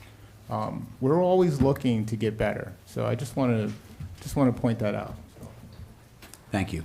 Other comments? Mayor, would you like to make a comment? You've been mentioned a bunch of times. In a good way. I was biting my tongue. No, I actually would like to just thank everyone on the task force again. I can't thank our providers enough for what I term a miracle. I mean, I sat next to Rich from Bridges, and I probably, I don't know, 6 months ago, probably November, because we started the rapid rehousing, the sprint, and I teared up because I was like, oh my God, is this really going to happen? And he looked at me and he said, it's going to happen. And so really proud of that effort, and it speaks to the kind of community we live in. It really does. So I'm grateful for everybody here. I'm grateful for all the comments. I do think that this ordinance, again, I think it's another layer. It's another opportunity for engagement. maybe it's not perfect, but it's an option, and it's not going to be the first option. It's never going to be the first option. The first option is looking at the humans that we're trying to help. That's all. Thank you. Other comments? All right, I'll just wrap up. I almost never write anything down. I jotted a few notes down, but I'll just not say them anyways. I want to echo what other people from the diocese said. Thank you for coming and giving really good, well thought out comments from the heart. Like I said it when you guys came in this, to start the meeting. This matters. You know, this is what community and human beings should be doing. We all have the same goal here. We may disagree around the process and how to achieve that, but we want to help these people. They should have dignity. They should be in a home. And that's what I think this process has been about. This is not some dramatic 180-degree turn on what we've been doing in Summit. The homeless task force is not going to go away. I think Ms. Tanner talked about this collaborative process that we need. That's going to stay. It's not going anywhere. We want to help these few last individuals. And as people have alluded to, we've made tremendous progress. Councilwoman Hamlet, I give her so much credit. When this whole thing started, we had dozens of homeless people living around the train station. And council talked a lot about it. And I was watching a meeting, I wasn't on council, and she gets up and starts talking about how she met like 4 of them. She brought one into the chamber. That's rolling up your sleeves and doing something. That was amazing. And that spirit continued with all these other people in the community who banded together to join the task force. And it's not easy. You can't sit up here and just give platitudes and this stuff is going to go away. You have to do the work. You have to talk to people, as Joseph said. And these people have really done the work. And many of you I know are sitting in the room here today. So I applaud you for doing all that work. It's amazing because the results are incredible. But I look at this really as an incremental thing because you guys have done so much. And we have a few individuals who are not responsive to this methodology. And we can decide that let's just keep doing the same thing, and maybe a month from now, maybe a year from now, but maybe never will these people accept the help that's being offered them. There is homes available for these people. Rich, we've had this conversation. If they so choose to say yes. And I get it, there are a lot of mental health issues that are involved. There are substance abuse issues that are involved that keep people from thinking clearly and making proper choices. But I think what this ordinance to me is, it's about telling a person, you're making a wrong choice. Your choice to live this way, we're not, by doing nothing about it, and just continuing to talk about the same stuff almost validates what they're doing. And I don't want to validate it. It's not compassionate to see people live this way for a day or tomorrow. And I don't want to do nothing new and watch these people continue to live this way for however long. I don't know how many people this is going to help. But when we look at this, it says it's not okay for you to make an unhealthy choice to live this way. I don't condone it. Neither should you. Maybe you should think a little bit differently. I don't know if they will. Many probably won't. But it's sending a signal that our community thinks and is telling them, you people can do better. We can help you. There is a choice. Your choice is not the correct one. And please accept the help that we have. And that's what this ordinance is about for me. And again, if it helps one person make a better choice, it's well worth it. It's well worth the, I don't know, hundreds of hours that we've been engaging around this topic and all the help that we've gotten from people in the community. We talked to DCA Mr. Wild, all these people who have helped. This has been a long, drawn-out process, and it's been iterative. And I really do applaud, as I said, the public for engaging, this council for listening. And not just listening, but to take critical feedback. It's hard to take critical feedback, to be told you're wrong. This doesn't work. You need to change this, and say, maybe you have a point, and to go back and do it. And to me, that's good governance. Again, is it perfect? No. Does that mean we can't change it some other time in the future? Of course we can. And again, and our homelessness task force is not going away, nor will good ideas, other ideas about trying to help these people. As Joseph alluded to, we had a great call the other day with Rich and other people on the homelessness task force around maybe doing something different, getting more people involved. And that's going to continue too. So this is one thing of a multi-thing, and I really do trust our police, our first responders. They have been dealing with these people constantly. They understand their needs, who they are, and they're human beings too. And they treat these people like human beings, which they deserve to be. So those are my comments. All right, I'm going to declare the hearing closed on this ordinance, and now we're going to go for ordinances for final consideration. Madam Clerk, will you please read the Community Programs and Parking Services Ordinance? Ordinance number 25-3341, an ordinance to amend the code, Appendix A, Schedule of Fees, contained in the revised general ordinances of the City of Summit. Fees to be collected by the Parking Services Agency. Thank you so much. Councilman Smallwood. Thank you, Council President. This is ordinance number 253341 to increase daily visitor pass fee and remove bulk discount. I would like to open up this for final consideration. Do I hear a second? Second. All right, roll call, please. Mr. Boyer? Aye. Ms. Hamlet? Aye. Ms. Kalmanson? Aye. Mr. Pulaski? Aye. Mr. Smallwood? Aye. Ms. Toth? Aye. President McTiernan? Aye. Motion carries. All right, our second ordinance for final consideration. Madam Clerk, will you please read the Safety and Health Ordinance, please? Ordinance number 25-3342, an ordinance amending Chapter 3 Police Regulations of the Code of the City of Summit to add a new Section 3-19 entitled Camping on Public Property. Thank you so much. Councilman Boyer. Thank you, Council President. As our esteemed clerk just said, this is ordinance 25-3342. And having closed the hearing just a moment ago, I move this ordinance for a final adoption. Second. Roll call, please. Mr. Boyer? Aye. Ms. Hamlet? Aye. Ms. Kalmanson? Aye. Mr. Pulaski? Aye. Mr. Smallwood? Aye. Ms. Toth? Aye. Council President McTiernan? Aye. Motion carries.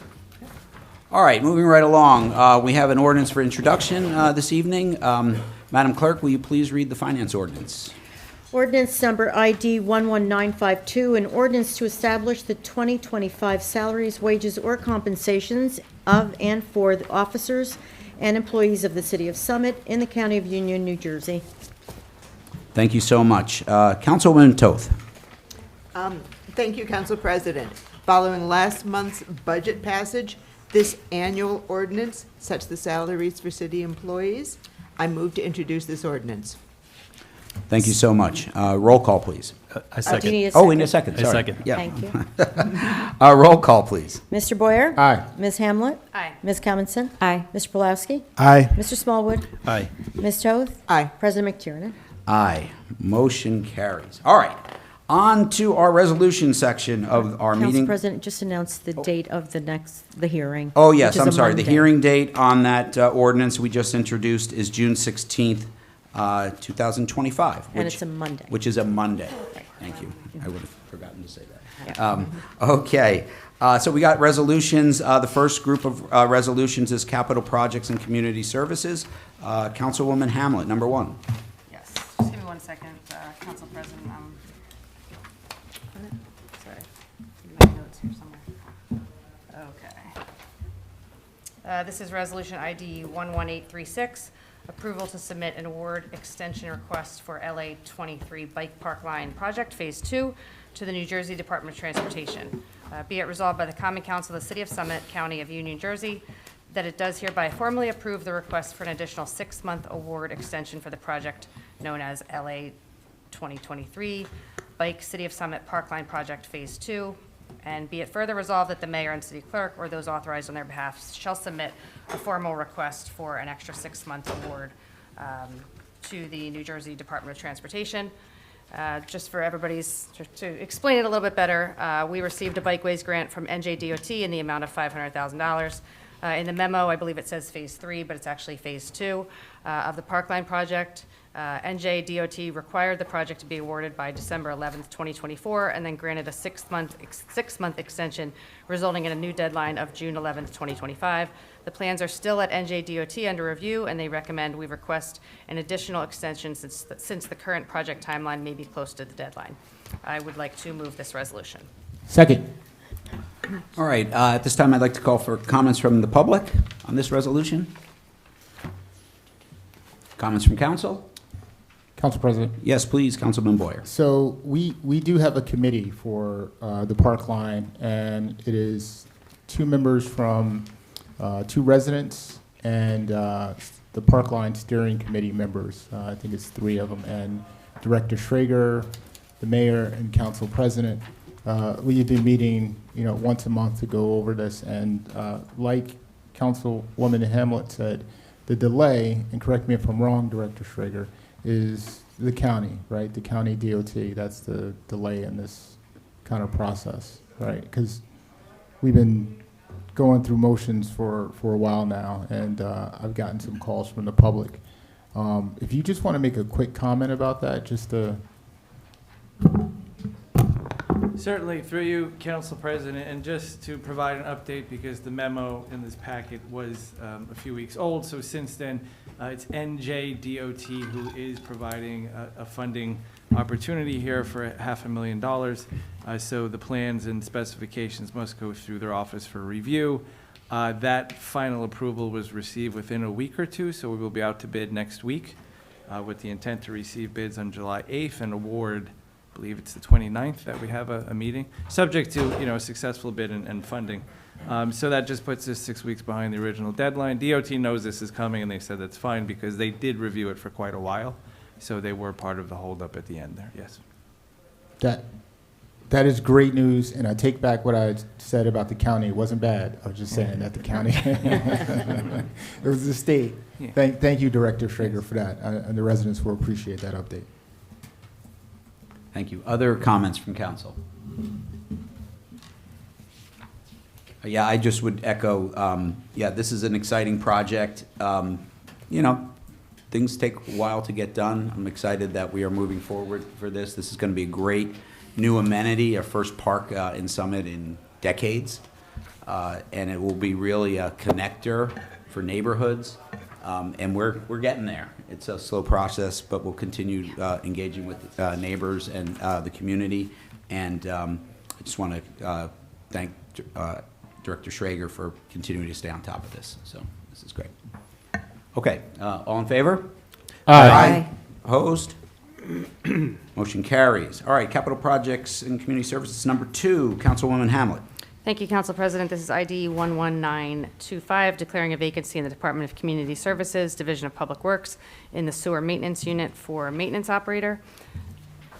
Pursuant to Public Policy Section 5-1, Employment Procedures, Recruitment, a vacancy is hereby declared for the position of operator in sewer maintenance unit in the Division of Public Works, Community Services.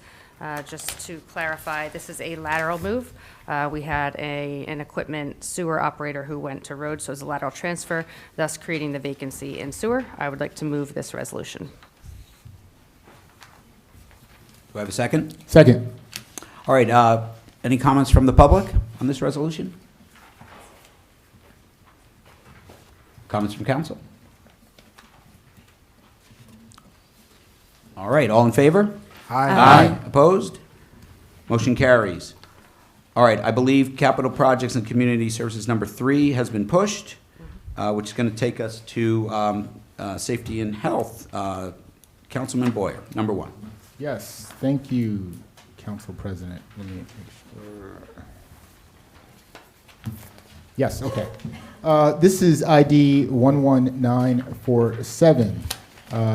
confirming the mayor's appointment of police sergeant. And I am happy to announce that Colin Scarpello has been promoted to the rank of sergeant. Now, Colin is I'll tell you, he holds a master's degree in cybersecurity from FDU, which is Fairleigh Dickinson University, and earned his undergraduate degree from Rutgers University. Go Knights. And Colin is a standout athlete. No worries. Division I in lacrosse player at Rutgers, like one of the best lacrosse schools in the nation, by the way. He was on the 2016 national championship team. They played for the national championship. And he played on the 2017 team that was ranked #1. He continues to give back to the Summit community by volunteering as the 8th grade lacrosse coach. And he is on the PAL. In his background as a police officer, he also serves on the Union County SWAT team. And, you know, we're proud of leaders like Sergeant Scarpello in our ranks. You know, someone who goes to work, but actually outside of work makes an impact on our community. I mean, that is what we really want to see in our officers. Being a lacrosse coach and then going in at nights to go to the PAL meetings and serving hot dogs and the Dunkin' machine and everything. I mean, you know, our police officers are fantastic. So I just want to congratulate him. Thank you. Thank you. Second. Other comments from council? All right, all in favor? Aye. Opposed? Motion carries. All right, Councilman Boyer, I understand you have another resolution you'd like to bring. I do. This is Resolution 11961, a grant permission and set forth conditions for filming on Maple Street. And that date would be Monday, June 9th at 2025. Where they'll be filming is Fiorino's at 38 Maple Street. Oh, you know what? This is a revised ordinance, Councilman Boyer. It's actually under the consent agenda number 3. So if you want to keep going, we can do that one now, or we can throw it back into the consent agenda. I apologize. No, it's all good. So they're filming on Maple Street, which I think is really cool. This is great. I know Netflix is actually moving to New Jersey, or they're in New Jersey already. Mm-hmm. So hopefully this is one of many films that will be coming to Summit, New Jersey. We had a pretty cool diner. I could see like some Sopranos type stuff in there, you know. But yeah, thank you, Council President. Okay. Okay. Other comments from the public? Oh, we need a second. Second. Yeah, comments from the public. Comments from council? No one wants to be in the movie? Yeah. Yes, Madam Mayor. So traffic may be tricky that day. I want to remind everybody. But don't stay away because the businesses are still open. So, and maybe you could catch a glimpse of somebody fabulous and famous. I don't know. So I just wanted to mention that. Awesome. All right. All in favor? Council Oh, President. yes, Councilman Smallwood. I would, thank you. I just wanted to expand on the mayor's comments. The streets that will be closed for Monday, June 9th is from Beechwood to, it's not. Not close. Oh, that's. Parking. Parking. Traffic will still be Okay, flowing. that's what I meant, parking, It might be sorry. a little bit disrupted, Yes. but There will be still no, open. there will be no parking on Union Place from Beechwood to Maple Street, and on Maple Street from Union Place to Springfield. So if you could plan accordingly, maybe you could think about parking at the Tier Garage, but on Monday, there'll be no parking on Union Place, Beechwood to Maple, and Maple to Springfield. there will be a section, if I may, Council Yes, President, please. that was added this afternoon for additional spaces they needed on Broad Street near the parking garage. Great, thank you. Just additional. Thank you. Good comments, thank you. All right, any other comments? All in favor? Aye. Opposed? Okay, that carries on the consent agenda. Okay, moving right along, we're up to finance. Councilwoman Toth, finance number 1. Well, thank you, Council President. We're going to bundle resolutions ID 11957 and 11956. And per our closed session discussion, Police Captains Medina and Garcia were each recently promoted from lieutenant. And with these promotions, they're no longer bargaining unit employees and are entitled to be paid their compensation time balances. And these bundled resolutions do just that. I move to adopt them. Second.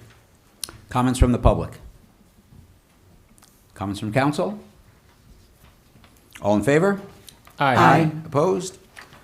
Motion carries. Okay, both of those carry. We're on to community programs and parking services. Councilman Smallwood.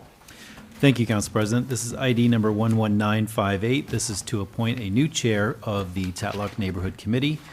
Pending closed session discussion, I'd like to congratulate Jocelyn Modesto for becoming the new chair of the Tatlock Neighborhood Committee.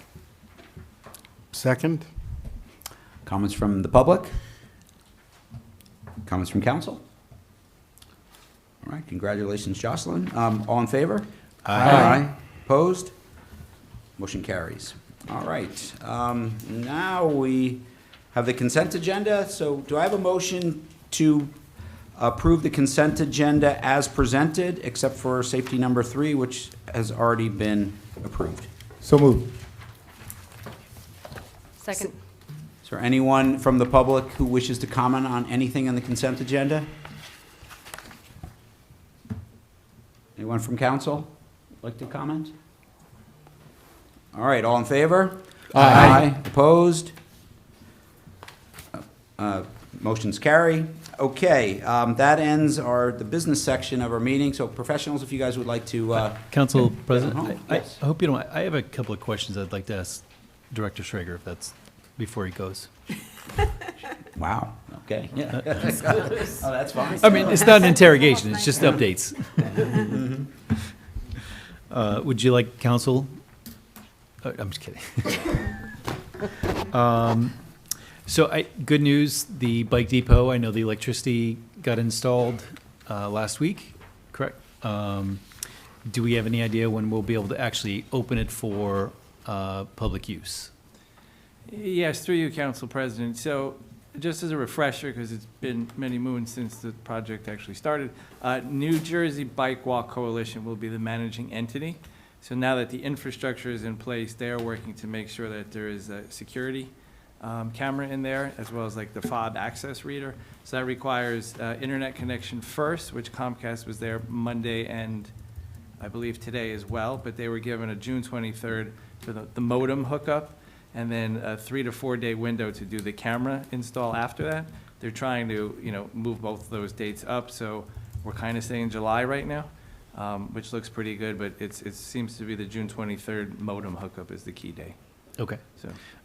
And just one other thing, I know that we can't do anything until July 1 regarding Saltbrook, but I just wanted, do we have everything in place that we need, or is there anything that we need to accomplish before then so that we could start work as soon as possible after July 1st? So again, through you, Council President, so the CAPS committee is pushing a resolution on the next council meeting, which is June 16th, to outlay a plan, and the July 1st, I'm assuming, just to clarify, is because that's when we have capital funding available, which Correct. I believe is going to probably be a little closer to August with the current schedule, possibly the CFO can opine. But in regards to the thing we could do advance would be the permitting, which we have some older drainage funding we could utilize, but I still recommend that happens after the June 16th when the plan is laid out, and then we could start that immediately. It is emergency permitting, so I know DEP and permitting kind of makes people uncomfortable. This is a relatively quick process. Okay, Yeah. thank you. Yeah. Can he go home now? Yeah. All right, thank you, guys. All right, At this time, we're going to open up our meeting to public comments. These are comments for things that were not on the agenda that people would like to come up and express their views about. As I mentioned earlier, please come up, state your name, your address, and please keep your comments to 3 minutes.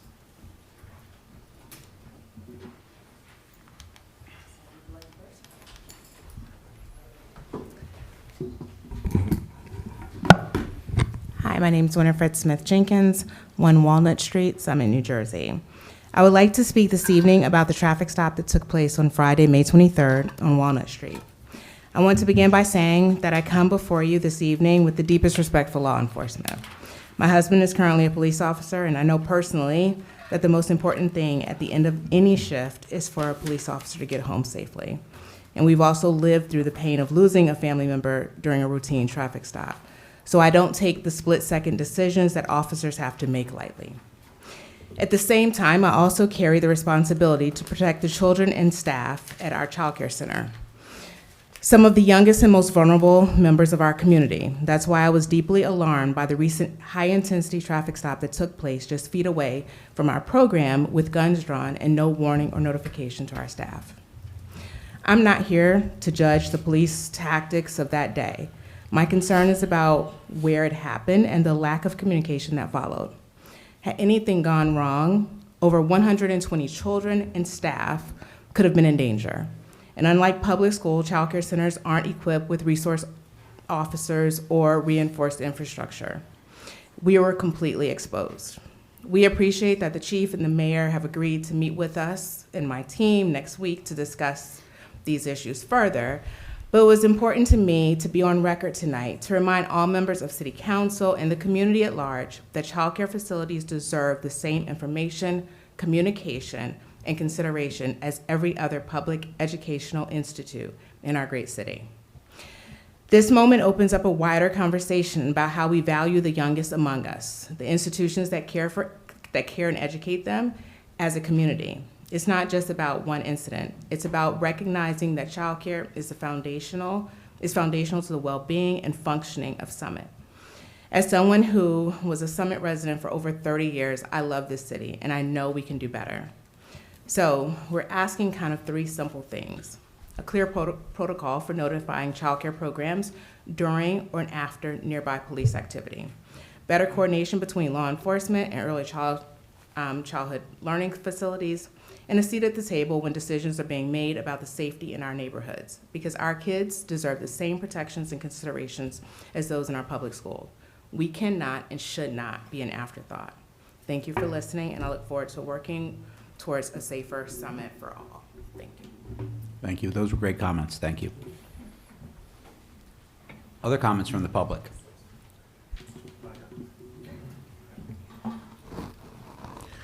Good evening, Mayor. Good evening, Council. I will be remaining anonymous again. Excuse me. I come here to speak to you not only in my personal capacity, but also the head of an organization called the Neutralization of Council Meeting Conduct. That's NCMC, of NJ for short. Part of what I was doing here, this is my 3rd council meeting, and my purpose is to create an evaluation that will be then sent to New Jersey through the proper channels on council meeting conduct. I've been to many meetings across the state, and the first thing I want to mention is when I came here originally to speak, and the borough attorney, through the chair of the borough attorney, he not only did he attempt to restrict, silence, suppress, he told me I have to get away from the podium for speaking because I was remaining anonymous, my 4th Amendment right.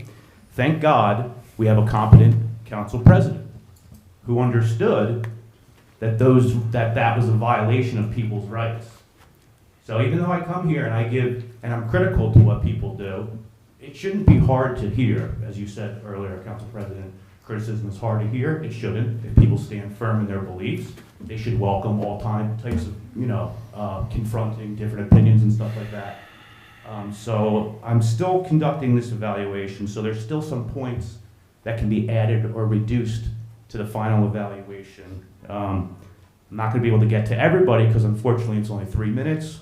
That's why I say we should respect the public and at least respect them for 5 minutes. But I will try to touch on as many things as possible. Council President, you get an A for knowing how to conduct a meeting. I've been to meetings all across the state. The way you conduct a meeting is excellent. It's absolutely excellent. When people speak out of turn, you do a de-escalation tactic. You don't see it often. You say, people interrupt, we're going to take a 10-minute break, come back, interrupt, we're going to do it again. We can do it all night. That is a de-escalation tactic. It's probably because of your, I believe you're also an elementary school teacher? High school. High school, okay, same thing. These meetings can get like an elementary classroom or a high school classroom, I'm sure, all day. So I thank Council President for the job you do. These residents should feel proud to have you representing their community. And the people of Summit, they get an A.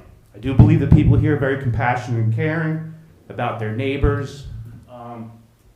I don't like the distinction that's made when we try to separate out-of-towners from people who live in Summit. Even Councilman Boyer, as you stated before, and you said it was fair what I was saying, you then started shifting into this, you know, people who don't live in Summit. A lot of people who don't live in Summit were at these meetings because of this. And I only have 2 seconds left, that's not enough time. The mayor, she gets an A as well. For when I asked about the library and people looking at porn on the library, you said First Amendment. And you are correct, that was the only right answer, and you gave it, so thank you. Thank you very much for your comments. Oh, an A. That's pretty good. I've never gotten an A in my life. Tracy Keegan, 15 Sweetbriar Road. First, before I make the comment about why I came here tonight, I want to correct the record in 2 spots. Councilman Boyer, as for your disparagement of the former council, I want to remind you that they reduced the unhoused population by 44 people during their tenure, and they also brought together the stakeholders that began coordinating efforts.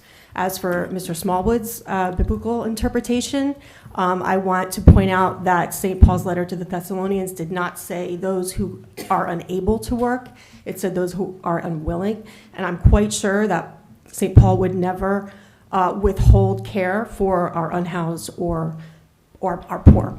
So that being said, 1 month ago, Councilman Pawlowski became aggressive with me when I asked him a question about the school budget process on his official Facebook page. Instead of answering me, he taunted me and lied about me, very similar to comments his party shared about me just the day before on their own page. He also came very close to the line, if not crossing it, of libel. I informed Mr. Pawlowski multiple times of his mistake, asking him to take down the comments, which he did not. After emails were exchanged about the incident with council leadership, my husband and I met with the mayor and others in her office for an hour-long meeting, an action suggested by Council President McTiernan. There, Mr. McTiernan repeatedly stated that he has asked his fellow Republican council members to tone down their online comments to no avail.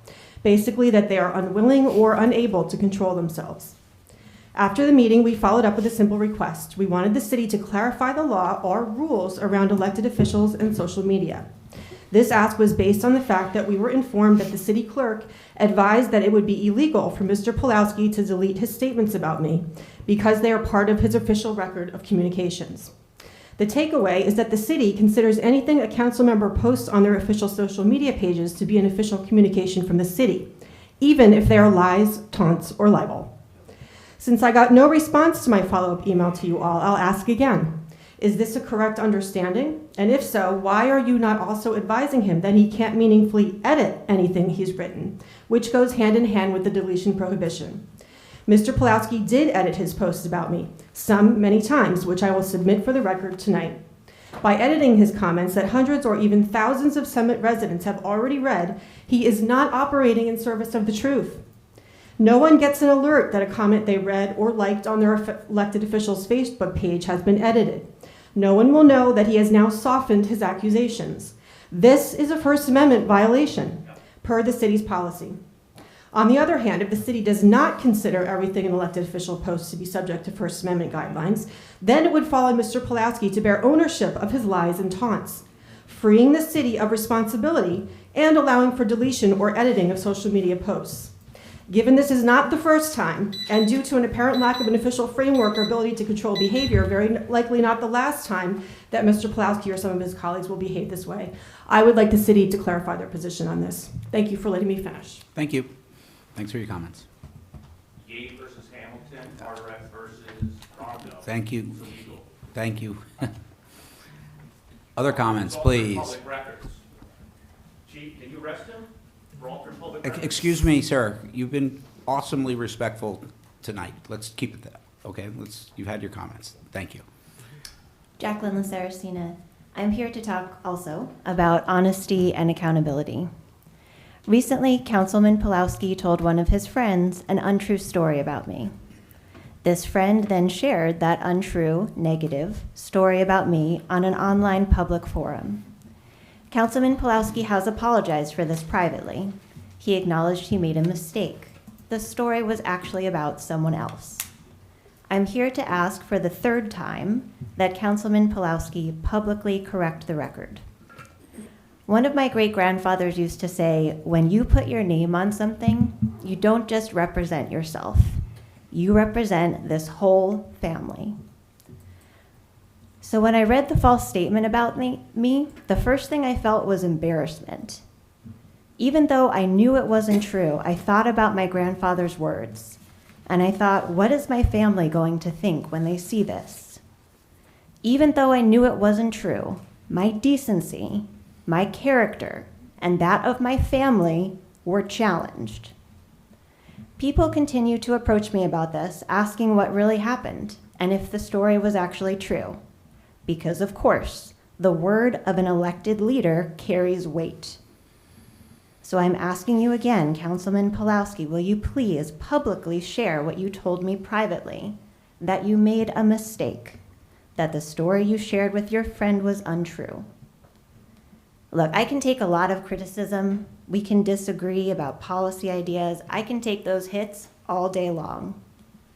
As we've heard here tonight, we have a lot of serious issues to deal with in Summit.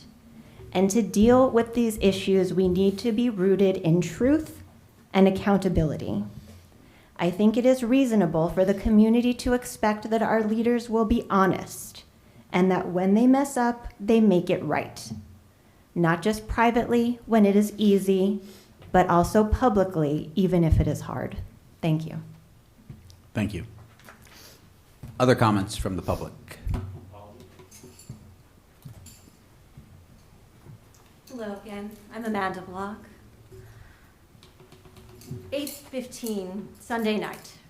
It came as a surprise to learn that permission was rescinded to use the community center for the Know Your Rights training for local businesses set for Monday morning, 12 hours after that permission was rescinded. In response to growing feelings of anxiety in our community, legal professionals have led 6 different trainings through Summit since February. These trainings help people to understand what to expect and what to do if law enforcement engages a community member in public, at home, at school, or at work. These trainings have taken place in churches, at Summit High School, and at the community center. As you may know, Homeland Security has already visited 2 businesses in Summit. Employers scramble to figure out what to do to protect their business. Employees were afraid to go to work. That's how I found out about the visits, because the employees reached out to me for help, even if they are American-born or a naturalized citizen. The training this week, led by Alex Shalom of Lowenstein, was designed to help Summit businesses understand how to interact with federal law enforcement. The training, which I share with you so you can see what it contained, reviews judicial and executive procedures, the differences in warrants and other federal paperwork, what individuals and businesses should have on hand, and how to engage with federal officials when they visit. The entire presentation, which I'm happy to discuss with you, is designed to empower our local businesses who are law-abiding and essential to our community. The intention behind the information is to uphold and protect our local business owners, their businesses, their customers, their employees, and the general public. to cancel space usage permission of an event 12 hours before the event, an event that was publicized twice by Summit Downtown Inc.'s newsletter, so well over a month. It doesn't have to be this way. Rest assured, the event happened as scheduled, but at another location. Misinformation grows in isolation. We could have answered all of your questions and you would have seen how non-controversial the presentation was. You could have contacted me. I hope if we have another training that you'll join us, and please contact me directly with any questions that you may have regarding Grace, our programs, or any of our events. Thank you. Thank you. Other comments from the public?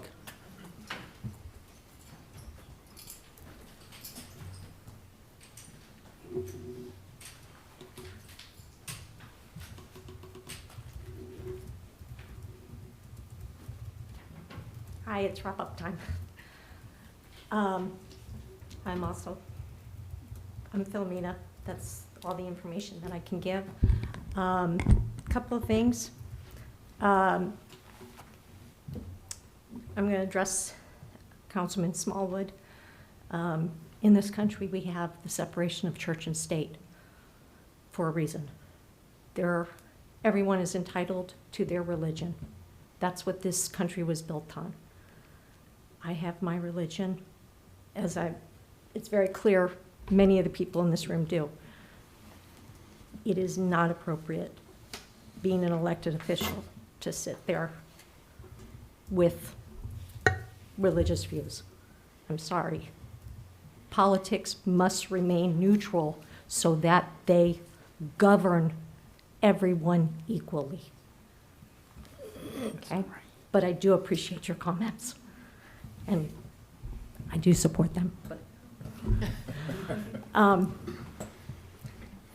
the 3 minutes that you allow for speaking, please consider increasing that. You get 2 micro of opinion, whereas the council is allowed endless time. So please reconsider that. Council President, I'm going to reiterate, criticism is not your enemy. Criticism, Did I say that? I'm reiterating. Good, I'm glad. Because you and I kind of We had agree. a little separation on that. I don't think so. A while ago. Not really. Criticism continue. is not your enemy. Criticism is to point out your weaknesses. And the wise person listens to criticism in order to strengthen their point of view and to hear another view. So I applaud all of you that remember to do that, and those of you who have come to that. Next thing is traffic lights in this town. Why are the emergency vehicles not in control of the traffic lights? I don't know how many high-speed chases you've had, but regardless, every emergency vehicle, police officer should have control of the lights. You have someone who's trying to evade being, what's the term, captured, pulled over. They can easily change the lights so that that family that is trying to cross that intersection is not killed. Because guess who's going to get sued on that one? Thank you. Thank you for your comments. Other public comments? All right, I'm going to close the public comment portion of our meeting and move on to council comments and commentary and any new business. Council President, Councilman Boyer. I figure when I speak first, it's a lot quicker than speaking last. So,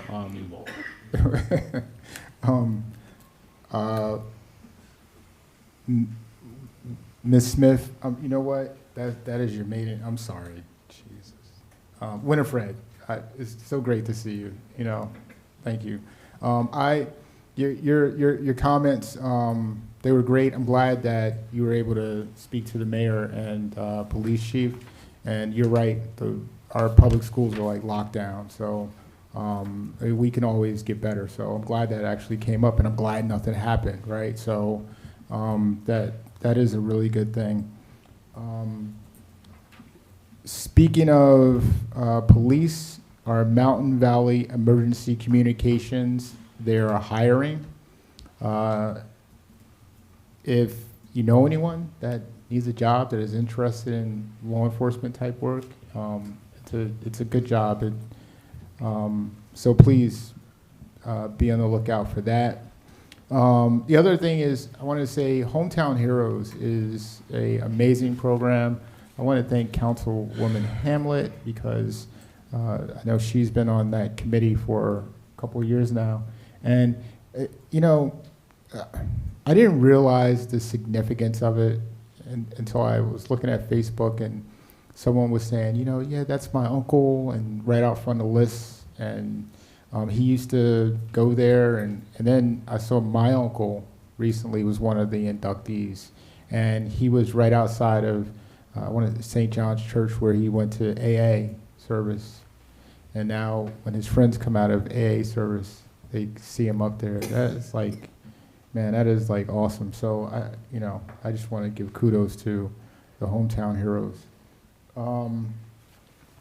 The Summit Housing Authority, we're still having some meetings on that. I hope that we can make some decisions on how we can help the residents there. It's been 1.5 years now, and I've been talking about it, and hopefully we'll be to the finish line at some point. Let's see. Talked about the park line. Things that we have coming up. Family Fun Night. I think Family Fun Night is great. Please come out. Check the city website for that. And that is all I have. Thank you. Thank you. Councilman Pulowski. Thank you. So, when I was door knocking in 2023, a resident on Ms. La Saracena Street refused to talk to me and shut the door in my face. I was told it was her house, and I believed that it was her. I did not make the post that she referred to when she spoke, but when I heard that Ms. La Saracena stated it wasn't her, I took her at her word, immediately called her to apologize, and immediately asked that the poster take it down, which they did the same day it was posted. She and I were able to connect several days later, and I apologized. I also invited her to send anybody concerned about the post to me, and I would tell them that it was not her, and that invitation stands. That's it. Thank you. Other comments from council? Councilman Smallwood. Thank you, Council President. First, I wanted to let the public know that the tier garage elevator the flooring in the tier garage elevator will be replaced tomorrow. So if you go to the tier garage and you need to use the elevator, unfortunately it'll be unavailable. It may not take the entire day, but at least for the morning and most of the afternoon, it will be closed. Just simply replacing the flooring in that in the elevator. I appreciate your comment about the church and state, and you're absolutely right, and I agree with you. However, I did want to, since I was fact-checked, in my notes, if I misread this, I apologize. What I meant to say is, and paraphrasing, obviously, because I only listed 2 Thessalonians, Paul writes, "The one who is unwilling to work shall not eat." After your comments, I did do a search for the exact wording of 2 Thessalonians 3:10, the King James Version, "For even when we were with you, this we commanded you, that if you would not work, neither should you eat." Obviously, there are many versions of the Bible. We do have one here, so if, after the council meeting, we can double check that. But if I misquoted anything, I apologize. Thank you. Other comments from council? Yes, Councilwoman Camelson. Thank you, Council President. I have a few notes here from a few public comments. First, Amanda Block, thank you for always meeting the community when you see a need. You're always pivoting and finding out how to serve the community, and we appreciate you for that. I saw that you put the information into public records, so I look forward to reading that. Thank you. Philomena, that's a good question about our traffic lights. I don't know. Our city engineer was here, and I feel like he would definitely know. I don't know if our council president knows, but I'm going to look into that. That's a fantastic question. And I agree with you. I think we should either give the public more time to speak, or we ourselves should possibly be on this 3-minute timer, because I don't think that many of us need more than 3 minutes when we speak. Also, election season is starting, and I think we should all really be mindful about our words and what we say. And, there are 90 towns that have tap into. There are only 2 that do not allow letters to the editor because they're so vicious. There are only 2, and Summit is one of them. Summit and Berkeley Heights are the only 2 that cannot have letters to the editor. And I think we can change that. I think that, I think we need to call things out when we see things. Personal attacks, there's no place for the personal attacks. And I think we're the leaders, so we need to start calling it out when we see it, no matter whose side it's on. If you have a problem with somebody's policy, that's fine, talk about that. But the personal attacks need to stop. That's what really prevents people from running for council. It's not the work, it's not the volunteer hours, it's the fact that they don't want their name dragged through the mud, and they don't want to have to explain things to their children. Something similar happened to me, and I just really think it's very important to me that we call it out no matter whose side it's on. And I think we could be a much happier town if we stop fighting on Facebook. Thank you. That's all I have today. Thank you. Other comments from council? Council President. Councilman Boyer. I just don't want to be hypocrites here, right? Because, all the time. Yeah, I'm an elected official, I can speak. Yeah. No, please. So I don't want to be hypocrites, right? If you can go on my Facebook page, there are vicious attacks at me, like on almost every post. I could post, let's have a good, happy Friday, and people will come at me and say I hope Jesus saves you or something like that. Let's not be hypocrites. You could go look on my Facebook page and see who's doing what, and I hope we can have a conversation with those people. And then, hey, on my end, I'll have a conversation with those. But let's not just say it and for it not to be true. So, thank you. Thank you. Other comments? Councilwoman Hamlet. I'll be brief. I just want to again thank everybody for your continued engagement throughout this process. I said it all earlier. I also want to thank the city staff. Rosie, every day, they're long days, and I know this has been a stressful couple of months for the staff. So I just want to say thank you for all you do. You come in early, you leave late. They're really long days for our employees. So thank you for all you do.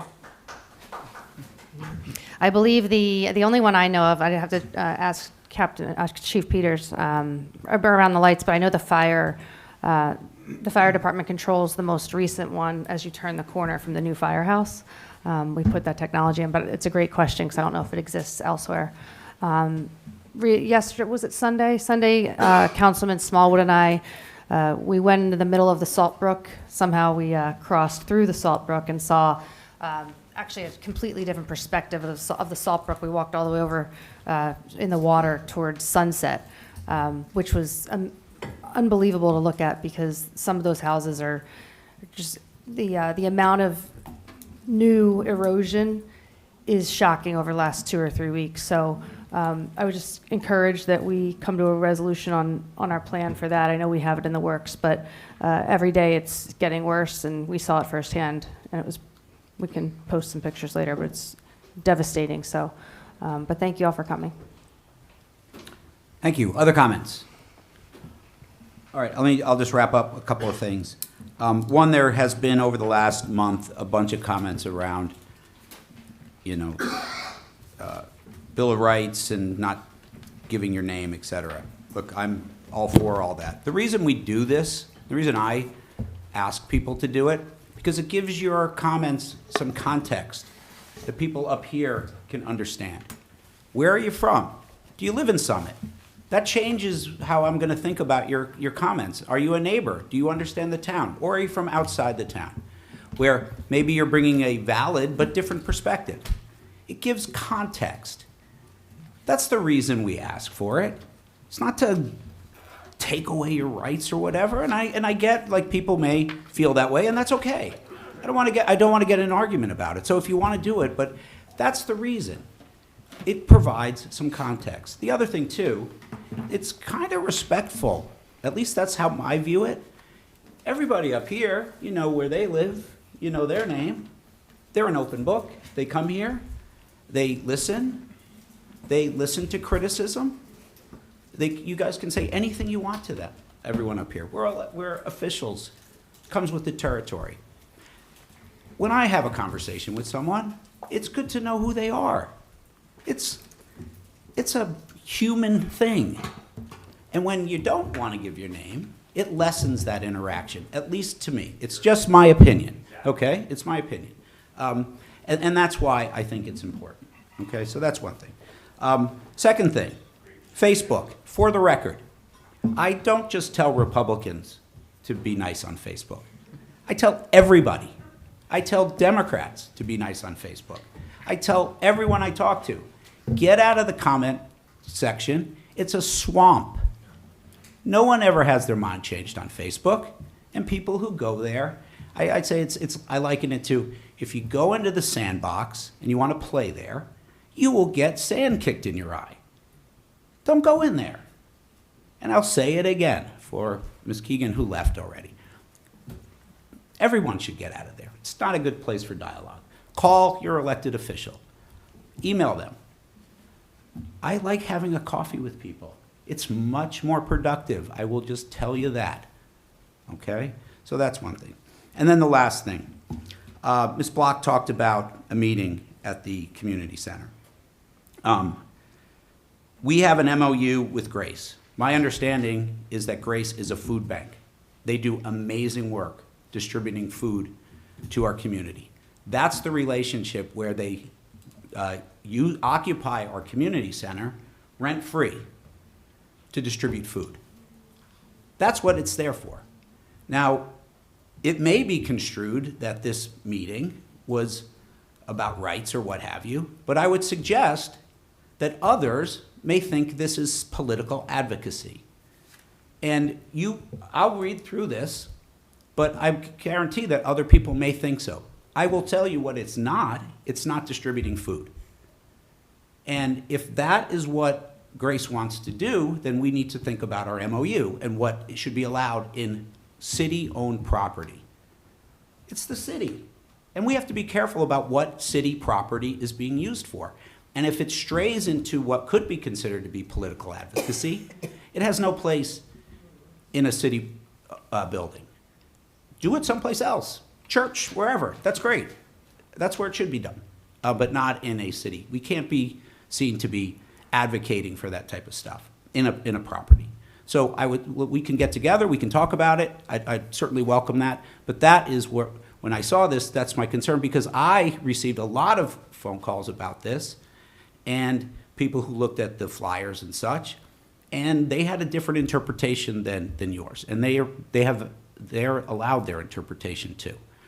So that was the result of that. So if we could meet. I'd love to. So, and that's it. That's all I have. I'd like to make a motion to adjourn. I'll second.